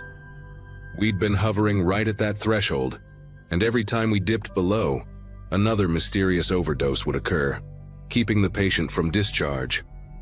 Millbrook was a private facility that relied heavily on state contracts for long-term psychiatric care. Each occupied bed brought in roughly $400 per day from insurance and state funding. Keeping just 5 extra patients meant $60,000 per month in revenue. The math was right there in black and white. Every overdose that delayed a discharge was worth thousands of dollars to the facility. But Dr. Morrison and Bethany weren't just protecting jobs or keeping a unit open. They had recently purchased a massive house according to a mortgage document carelessly left in the printer. They were living way beyond what their salaries could support. Aaron found me in that office at 5 a.m., white as a sheet, papers scattered across the desk. He didn't say anything, just started helping me put everything back exactly as I'd found it. As we worked in silence, he whispered that 3 other nurses had noticed the same patterns over the years. One had gone to the state health department, but the investigator who showed up was Dr. Morrison's golf buddy. Another tried contacting the media, but Millbrook's lawyers shut it down with threats of lawsuits for violating patient privacy. The third nurse, a woman named Carol, had collected evidence for months before suddenly moving out of state, leaving no forwarding address. That morning, I went home and told Amy everything. She wanted me to quit immediately, pack up and leave town just like Carol had done. But I kept thinking about Dorothy, Gerald, Helen, and all the other patients who'd been poisoned for profit. These were vulnerable people who came to us for help, trusting us with their lives while they battled their own minds. The violation of that trust made me physically sick. I spent my day off copying every piece of evidence onto multiple USB drives, uploaded files to cloud storage accounts, even mailed a package to my cousin who lived in California. If something happened to me, at least the proof would survive. When I returned for my next shift on Friday night, the atmosphere was different. Bethany smiled at me more than usual. kept asking how I was feeling, if I was stressed about anything. Jennifer mentioned that Dr. Morrison had been asking about me, wondering if I was adjusting well to the night shift responsibilities. Even the security guard, usually friendly and chatty, seemed to watch me more carefully. Around 1 a.m., Aaron pulled me into the supply closet, told me that Bethany had been asking him questions about what I did during my shifts, who I talked to, whether I'd mentioned anything unusual. At 2:47 a.m., while I was documenting patient notes at the nursing station, I noticed Bethany heading toward the medication room with her unauthorized tray again. But this time, she was walking toward room 718. My assigned patient for the night, Roger Hoffman, a 51-year-old man with severe PTSD who was scheduled for discharge to a group home next week. Without thinking, I followed her. She was so focused on preparing the syringe that she didn't hear me enter the room behind her.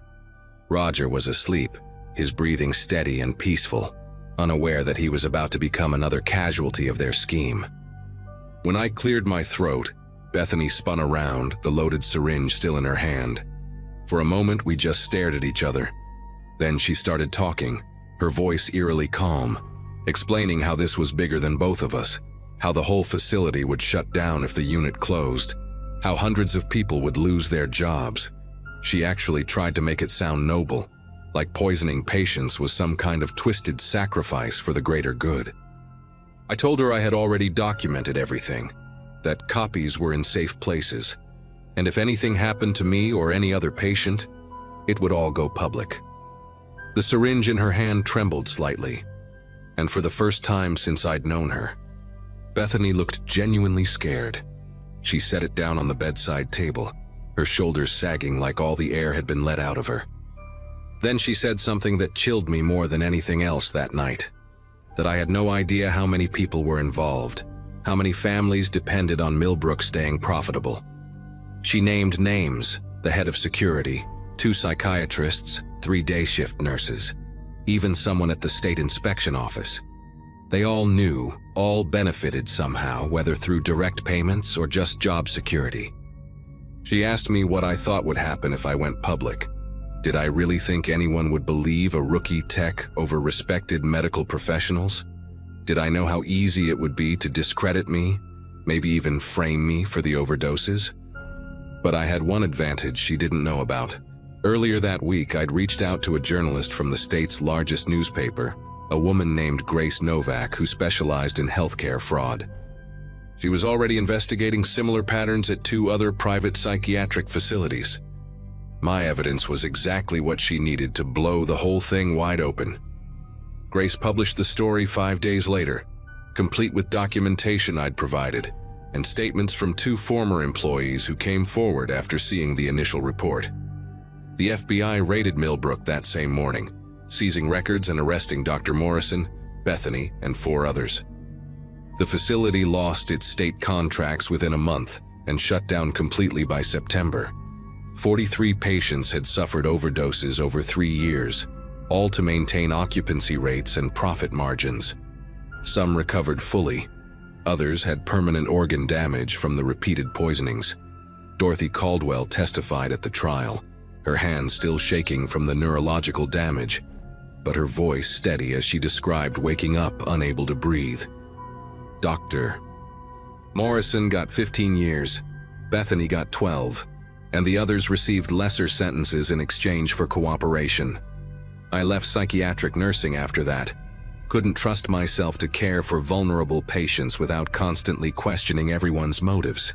Now I work in medical equipment sales, boring as hell, but nobody's life depends on me. Sometimes I wake up at 3:15 a.m., that exact time when I found Dorothy struggling to breathe, and I wonder how many other facilities are running the same scheme. How many patients are being kept sick for profit? How many staff members are keeping quiet out of fear or complicity?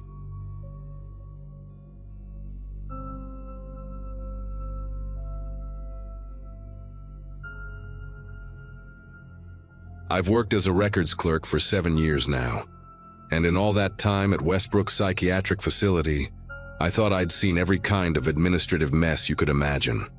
It was a Friday in early December when everything started, one of those gray afternoons where the fluorescent lights feel heavier than usual. I was sorting through discharge summaries in the basement archives, a windowless room that smelled like old paper and industrial cleaner. The job wasn't glamorous, but I took pride in keeping everything organized, making sure every patient's journey through our facility was properly documented. That afternoon, I was updating our digital database with paper files from emergency admissions, routine work I could do with my eyes closed. My supervisor, Mrs. Thompson, had asked me to focus on clearing the backlog from the previous month before the state inspection in 2 weeks. I remember drinking my third cup of coffee, the bitter taste mixing with the dust from the old files, completely unaware that I was about to stumble onto something that would change everything about how I saw my workplace.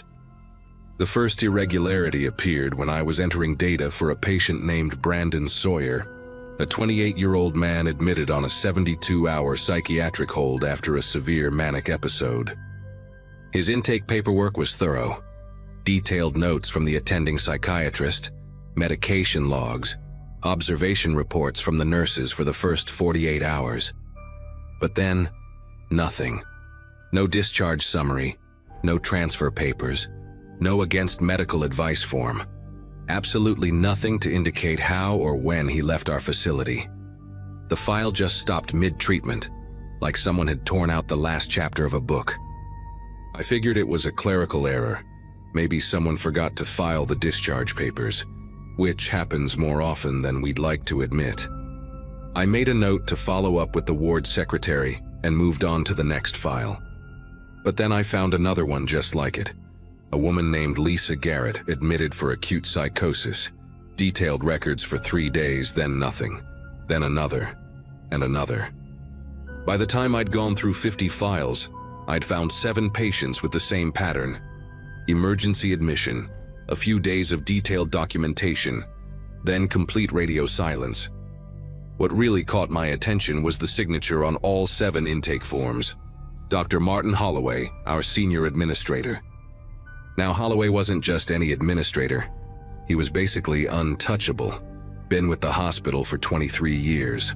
Golf buddies with the board members. The kind of guy who wore expensive suits and always smelled like cologne that probably cost more than my weekly paycheck. He had this peculiar habit of clicking his pen exactly 3 times before signing any document, and his signature was this elaborate cursive that looked like it belonged on the Declaration of Independence.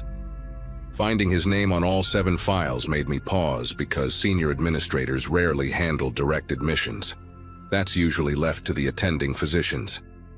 I pulled up our internal directory and cross-referenced the admission dates. All 7 patients came in during night shifts, specifically between 11 p.m. and 3 a.m., when the hospital operated with skeleton staff. The timing wasn't necessarily suspicious on its own. Emergency psychiatric holds often come in during odd hours. But it was another connection that made me lean back in my creaky office chair and stare at the ceiling tiles. I decided to check the ward assignment logs to see where these patients had been housed during their stay. Our facility has 4 main units: Unit A for voluntary admissions, Unit B for acute care, Unit C for long-term residents, and Unit D, which was technically our overflow unit but rarely used because of budget constraints.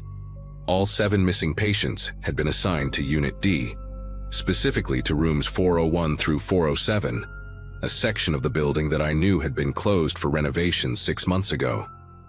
The renovation story never quite added up because I'd processed the work orders myself, and they were all for minor repairs, replacing ceiling tiles, fixing a broken window latch, nothing that would require closing an entire wing for half a year.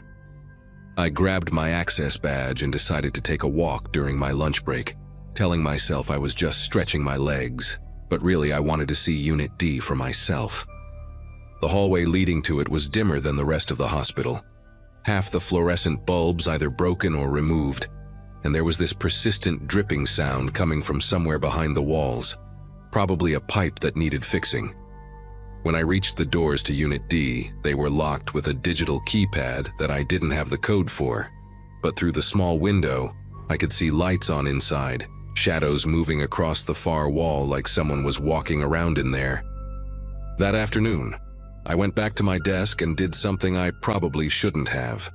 I accessed the billing system with my credentials to see if those 7 patients were still being charged for their stay. The hospital's billing software was ancient, running on some program from the early 2000s that looked like it belonged in a museum. But it kept meticulous records of every single charge, down to individual aspirin tablets. Brandon Sawyer's account showed active daily charges for room and board, medications, even therapy sessions that, according to his medical file, never happened. Lisa Garrett's insurance was being billed $3,200 per day for intensive psychiatric care, and the charges were current as in processed yesterday. My mouth went dry as I checked the others. All 7 accounts were active, accumulating charges, some for over 3 weeks now. The system showed them as current patients in Unit D, receiving round-the-clock care, meals, medications, the whole package. But according to their medical files, they'd all stopped existing after day 3 of their admission. I printed everything, my old printer groaning and squeaking as it spit out page after page of billing records, the evidence piling up on my desk like a paper mountain of impossibilities. I needed to talk to someone, but I had to be careful about who I trusted. There was Donna from Human Resources. She'd been at the hospital almost as long as me, and had this way of knowing everyone's business without seeming like a gossip. I found her in the cafeteria during the dinner break, sitting alone at a corner table, picking at a sad-looking Caesar salad. When I sat down across from her, she looked up with those sharp brown eyes that seemed to read your mind before you even spoke. I asked her, casual as I could manage, if she knew anything about Unit D still being operational. She put down her fork, leaned in close enough that I could smell her lavender hand lotion, and told me something that made every hair on my arm stand up. 2 weeks ago, she'd processed paperwork for 3 new nurses, all hired specifically for Unit D night shifts, all with out-of-state licenses, all with references that when she tried to verify them, led to disconnected phone numbers. But Holloway had personally vouched for them, said they were specialists in some new treatment program the hospital was piloting. She'd found it odd that there was no announcement about any new program, no staff meetings, no training sessions, nothing in the hospital newsletter that usually couldn't shut up about every minor achievement or initiative. That night, I couldn't stop thinking about those patients, wondering where they really were, what was happening to them. I stayed late at the office, pretending to work on the backlog, but really I was digging deeper into the system. I found something in the pharmacy logs that turned my stomach into a knot of anxiety. Unit D had been ordering massive quantities of sedatives, specifically midazolam and propofol, drugs typically used for surgical procedures, not psychiatric treatment.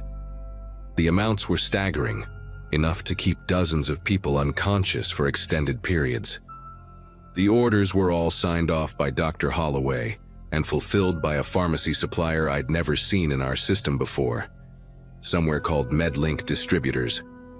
When I searched for MedLink online, I found a bare-bones website with a single page, no employee information, no history, just a contact form and a warehouse address in an industrial district 40 miles away. The domain had been registered just 2 months ago, right around the time the first of those 7 patients had been admitted. I also discovered that our regular pharmacy supplier had noted several inquiries about why their orders had decreased significantly, concerns that had been dismissed by administrative emails bearing Holloway's digital signature. I knew I was getting into dangerous territory, but I couldn't let it go. The next day was Saturday, and the hospital would be running on weekend staff, meaning fewer people around to notice me snooping. I came in early, around 6 a.m., using my overtime excuse that Mrs. Thompson had already approved for the inspection prep. The main building was eerily quiet, just the hum of ventilation systems and distant footsteps of the night shift finishing their rounds. I made my way to the administrative wing where Holloway's office was located, my heartbeat pounding in my ears with each step. His office door was locked, naturally, but I remembered that the janitor's closet next door shared a ventilation grate with his office. I'd heard his phone conversations plenty of times while grabbing cleaning supplies. Inside the closet, between bottles of industrial bleach and floor wax, I pressed my ear against the metal grate. I could hear voices, Holloway's distinctive baritone and someone else with a slight accent I couldn't place.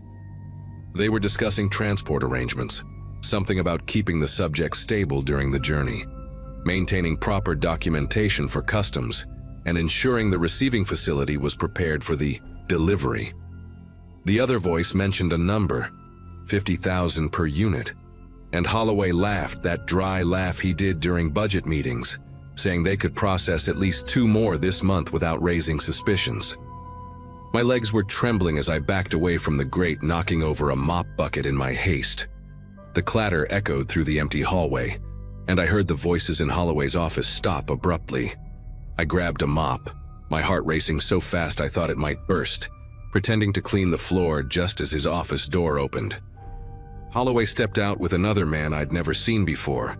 Tall, thin, wearing an expensive-looking gray suit with a red pocket square, his face angular and forgettable except for his eyes, which were this unsettling pale blue, almost white. They both looked at me, and Holloway's expression shifted through several emotions. Surprise, suspicion, then that practiced administrative smile he wore like armor. He asked what I was doing there so early, and I managed to stammer something about the state inspection, about Mrs. Thompson wanting everything spotless. The other man whispered something in what sounded like Russian or Ukrainian, and Holloway nodded, told me to carry on, but his eyes lingered on me a beat too long before they walked toward the elevator. I mopped that same spot for 5 minutes, my arms moving on autopilot while my brain tried to process what I'd heard. 50,000 per unit. They were talking about the patients like cargo, like products to be shipped and sold. I abandoned any pretense of cleaning and headed straight back to Unit D, this time taking the long way through the old wing where they stored discontinued medical equipment. There was a connecting corridor there, mostly forgotten, that led to the back entrance of Unit D. I'd seen it on the old blueprints when we digitized them years ago. The door was locked, but it was one of those ancient mechanical locks, not electronic, and the frame was so warped from age that I could see into the hallway beyond. What I saw made me bite my tongue to keep from gasping. There were gurneys lined up against the wall, at least 6 of them, each with a patient strapped down, IVs running into their arms, their faces slack and unconscious.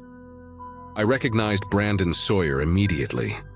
His distinctive neck tattoo of a compass was visible even from where I stood. The patients were all dressed in what looked like airline passenger clothes, not hospital gowns, complete with shoes and jackets. A woman in scrubs I didn't recognize was checking their vitals, making notes on a clipboard, her movements efficient and practiced like she'd done this routine 100 times. She had earbuds in, humming something tuneless, completely absorbed in her work. Near the far end of the hallway, I could see suitcases stacked neatly, each one tagged with what looked like airline labels, and a pile of passports on a medical cart. I backed away from the door, my whole body shaking now, and pulled out my phone to start recording video through the gap in the door frame. I managed to get about 30 seconds of footage, the patients, the nurse, the suitcases, before I heard footsteps coming from the main corridor. I actually ran through the old wing, my sensible work shoes slapping against the linoleum, past the defunct X-ray machines and broken wheelchairs, until I reached the parking garage. In my car, I sat there for a moment, breathing hard, staring at the video on my phone. It was grainy, but clear enough to see what was happening. I drove straight to the police station downtown, my hands gripping the steering wheel so tight my knuckles went white. But when I walked into that station, showed them my hospital ID, and started explaining about patients being trafficked, the desk sergeant's expression changed from bored to concerned to something else entirely. He asked me to wait, said he'd get a detective, but instead, 2 uniformed officers appeared and told me I needed to come with them for questioning. They put me in a small room that smelled like old coffee and disappointment, and I waited there for 2 hours before someone finally came in. Not a detective, but Holloway himself, accompanied by the hospital's legal counsel, and a woman who introduced herself as being from the state health department. They had a different story ready, all official documents and medical terminology. According to them, I'd stumbled onto a legitimate pilot program for treating severe psychiatric patients in specialized facilities abroad, all perfectly legal, all with proper consent from either the patients during lucid moments or their medical proxies. The woman from the state showed me paperwork with official seals, signatures, approval stamps that looked absolutely real. Holloway explained, in that condescending tone he used during staff meetings, that the secrecy was necessary to protect patient privacy and prevent interference from misguided advocacy groups. The patients I'd seen were being prepared for medical transport to a cutting-edge treatment center in Romania, where experimental therapies not yet approved in the US could offer them hope for recovery. The $50,000 I'd overheard? That was the treatment cost, covered by a special grant from an international mental health foundation. They had an answer for everything, every single thing, papers to prove it all. The hospital's lawyer, a stern woman with steel gray hair pulled back so tight it looked painful, informed me that I'd violated numerous HIPAA regulations, accessed systems beyond my authorization level, and recorded patients without consent. I could face criminal charges, lose my job, my pension, everything, unless I signed a document acknowledging my misunderstanding and agreeing to confidentiality about the whole matter. They gave me 24 hours to decide. I went home that night knowing I couldn't fight this alone, not against Holloway, the hospital administration, and apparently even the state health department. But I also couldn't let those patients disappear into whatever was really waiting for them in Romania, or wherever they were actually being sent. I made copies of everything, the billing records, the pharmacy logs, the video, and uploaded them to 3 different cloud services, then mailed USB drives to my sister in Oregon and my cousin in Florida with instructions not to open them unless something happened to me. The next morning, Sunday, I did something I'd never imagined doing. I called a journalist from the local newspaper, a guy named Tom Briggs who'd written exposés about nursing home abuse a few years back. We met at a diner outside town, one of those places with cracked vinyl booths and coffee that tasted like it had been brewing since the Reagan administration. I showed him everything on my laptop, watched his expression shift from skeptical to intrigued, to genuinely alarmed. He said he needed to verify some things, make some calls, but that this was big, really big. He gave me his personal cell number, told me to sign whatever I needed to sign to protect myself for now, and that he'd work on this quietly. 2 days later, I signed Holloway's papers, went back to work, and pretended everything was normal, filing papers and organizing records like my world hadn't been turned upside down. For 3 weeks, nothing happened. I'd almost started to doubt myself, wondering if maybe there really was some legitimate program I'd misunderstood. Then, on a Monday morning, it all exploded. FBI agents swarmed the hospital, men and women in dark windbreakers with those 3 letters printed in yellow across their backs. They sealed off Unit D, confiscated computers, boxes and boxes of records wheeled out on dollies. Holloway was arrested in the parking lot, handcuffed in front of everyone during the morning shift change. The news broke that afternoon. An international patient trafficking ring that had been operating for over a year, selling psychiatric patients to overseas facilities that were actually fronts for illegal medical testing. 17 patients had been recovered from a facility in Moldova, not Romania, all alive but in various states of psychological trauma from whatever experiments had been conducted on them. Brandon Sawyer was among them, and his family's interview on the news was heartbreaking. They'd been told he'd been transferred to a long-term facility upstate, had even received forged letters supposedly from him saying he was getting better.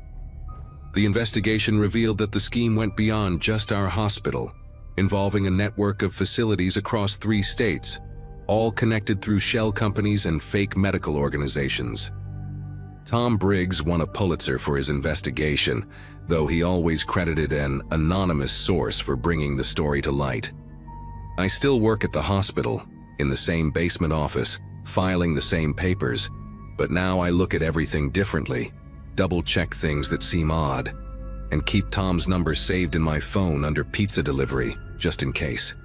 The 7 patients I'd originally discovered, 6 were recovered alive, still working through what happened to them. 1, Lisa Garrett, was never found. And sometimes I think about her, wonder where she ended up, and hope that somehow, somewhere, she found her way back home.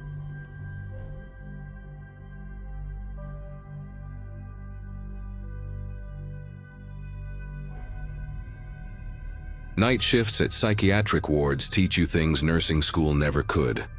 At age 24, fresh out of college with loans crushing my bank account, the job at Clearwater Medical Center in suburban Illinois seemed like a blessing.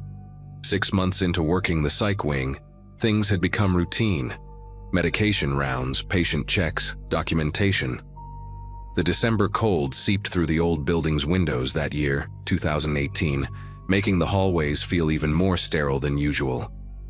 My supervisor Barbara wore these thick glasses that made her eyes look enormous, like she could see straight through your excuses for being 5 minutes late. She'd just promoted me to lead nurse for the night shift, which meant an extra $2 an hour and twice the responsibility. My roommate Jenna and I celebrated with cheap wine that Friday, laughing about how I'd finally be able to afford name-brand cereal. Psychiatric ward wasn't where I'd imagined myself working, but jobs for new nurses were scarce, and I figured I could stick it out for a year or two. Robert Lawson arrived on the ward 2 days before everything went sideways, brought in for psychiatric evaluation after his family reported concerning behavior changes. His chart showed no violent history, just depression and anxiety following a messy divorce, the kind of case we saw dozens of times each month. When I first encountered him during rounds, he sat motionless in the corner of his room, staring at the beige wall like it held secrets only he could decipher. He took his medications without resistance that Saturday night, nodding politely when I asked if he needed water or an extra blanket. Something about the way he tilted his head while listening reminded me of how my grandmother's parakeet used to watch people through its cage bars, attentive but somehow disconnected. The ward held only 12 patients that weekend instead of our typical 20, and the unusual quiet made every footstep echo down the corridors. I remember planning to actually sit down and eat my sandwich during break, maybe even check my phone without someone pressing the call button every 30 seconds. Around 2 a.m., I started my second round of medication distribution, pushing the squeaky cart down the east wing where Robert's room was located. The fluorescent lights hummed that particular frequency that gives you a headache after 8 hours, and the smell of industrial disinfectant mixed with something else. That distinct psychiatric ward scent of fear and medication sweats that clings to your scrubs no matter how many times you wash them. Robert was awake when I entered his room, sitting up in bed with his hands folded neatly on his lap, which struck me as odd since most patients were deep in their medication-induced sleep by then. His eyes tracked my movements as I prepared his pills, and when I spoke to him about the dosage change his doctor had ordered, explaining that the blue pill would help with his anxiety, he opened his mouth like he wanted to respond. Nothing came out at first, just this soft exhale that sounded like static from an old radio. Then he started speaking, and every hair on my arms stood straight up. "The blue pill will help with your anxiety," he said. But it was my exact words, my exact intonation, coming from his mouth in this warped mechanical way, like someone had recorded my voice and played it back through broken speakers. The way his lips moved didn't quite match the sounds, creating this horrible disconnect that made my chest tighten. I stood there holding the medication cup, trying to process what I'd just heard, telling myself maybe he was just repeating what I'd said. Some patients did that as a coping mechanism. But then he continued, mimicking not just my words but the exact rhythm of my breathing, the way I'd shifted my weight from one foot to the other, even the small throat-clearing sound I'd made before speaking. His eyes never blinked during this whole performance, just stayed locked on mine with this intensity that made me want to back toward the door. The medication cup started trembling in my hand, and he immediately mimicked that too. His own hand shaking in the exact same pattern, though he held nothing. I tried to maintain my professional composure, setting the medication cup on his bedside table with deliberate calmness. "Mr. Lawson, I need you to take your medication now," I said, using my firm nurse voice that usually worked with difficult patients. He tilted his head at that impossible angle again, further than seemed comfortable for a human neck. And when he replied, it was my firm nurse voice coming back at me, but layered somehow, like multiple recordings of my voice playing simultaneously at slightly different speeds. The sound made my teeth ache. His mouth stretched into an expression that wasn't quite a smile, more like someone who'd studied pictures of smiles but never understood the emotion behind them. I reached for the call button to alert security, a standard protocol for patients exhibiting aggressive or unusual behavior. But Robert moved faster than I'd seen him move before, his hand shooting out to grab my wrist. His grip felt wrong, too precise, each finger applying exactly the same pressure like he'd calculated the optimal force to hold without bruising. "Protocol for patients exhibiting aggressive or unusual behavior," he said in that horrible chorus of my own voice. And then he started laughing. Except it was my nervous laugh from earlier that day when Barbara had made a joke about the coffee machine being possessed. The sound of my own laugh coming from his throat, distorted and multiplied, made bile rise in my throat. I yanked my arm back hard enough to break his grip and stumbled backward toward the door, but he was already out of bed, moving in this jerky, stop-motion way that reminded me of a video buffering on slow internet. He began reciting everything I'd said since entering the room, but backwards, the words clear despite being in reverse order, creating these nonsensical sentences that somehow made perfect sense in their wrongness. When I screamed for help, he screamed too, matching my pitch and desperation so perfectly that anyone listening would think two women were being attacked. The door handle felt miles away as I fumbled for it behind my back, never taking my eyes off him as he advanced, still speaking in my voice, now mixing in conversations I'd had with other patients throughout the night. Finally, my fingers found the handle and I burst into the hallway, nearly colliding with Steve, the security guard who usually dozed at his desk until his rounds at 3 a.m. "Room 214 now," I gasped, pointing back at Robert's room. But when Steve rushed past me with his hand on his radio, Robert was back in his bed, lying perfectly still with his eyes closed, looking like any other sedated patient.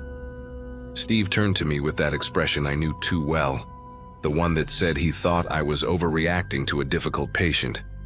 I tried to explain what had happened, but the words tumbled out in a panic that made me sound hysterical.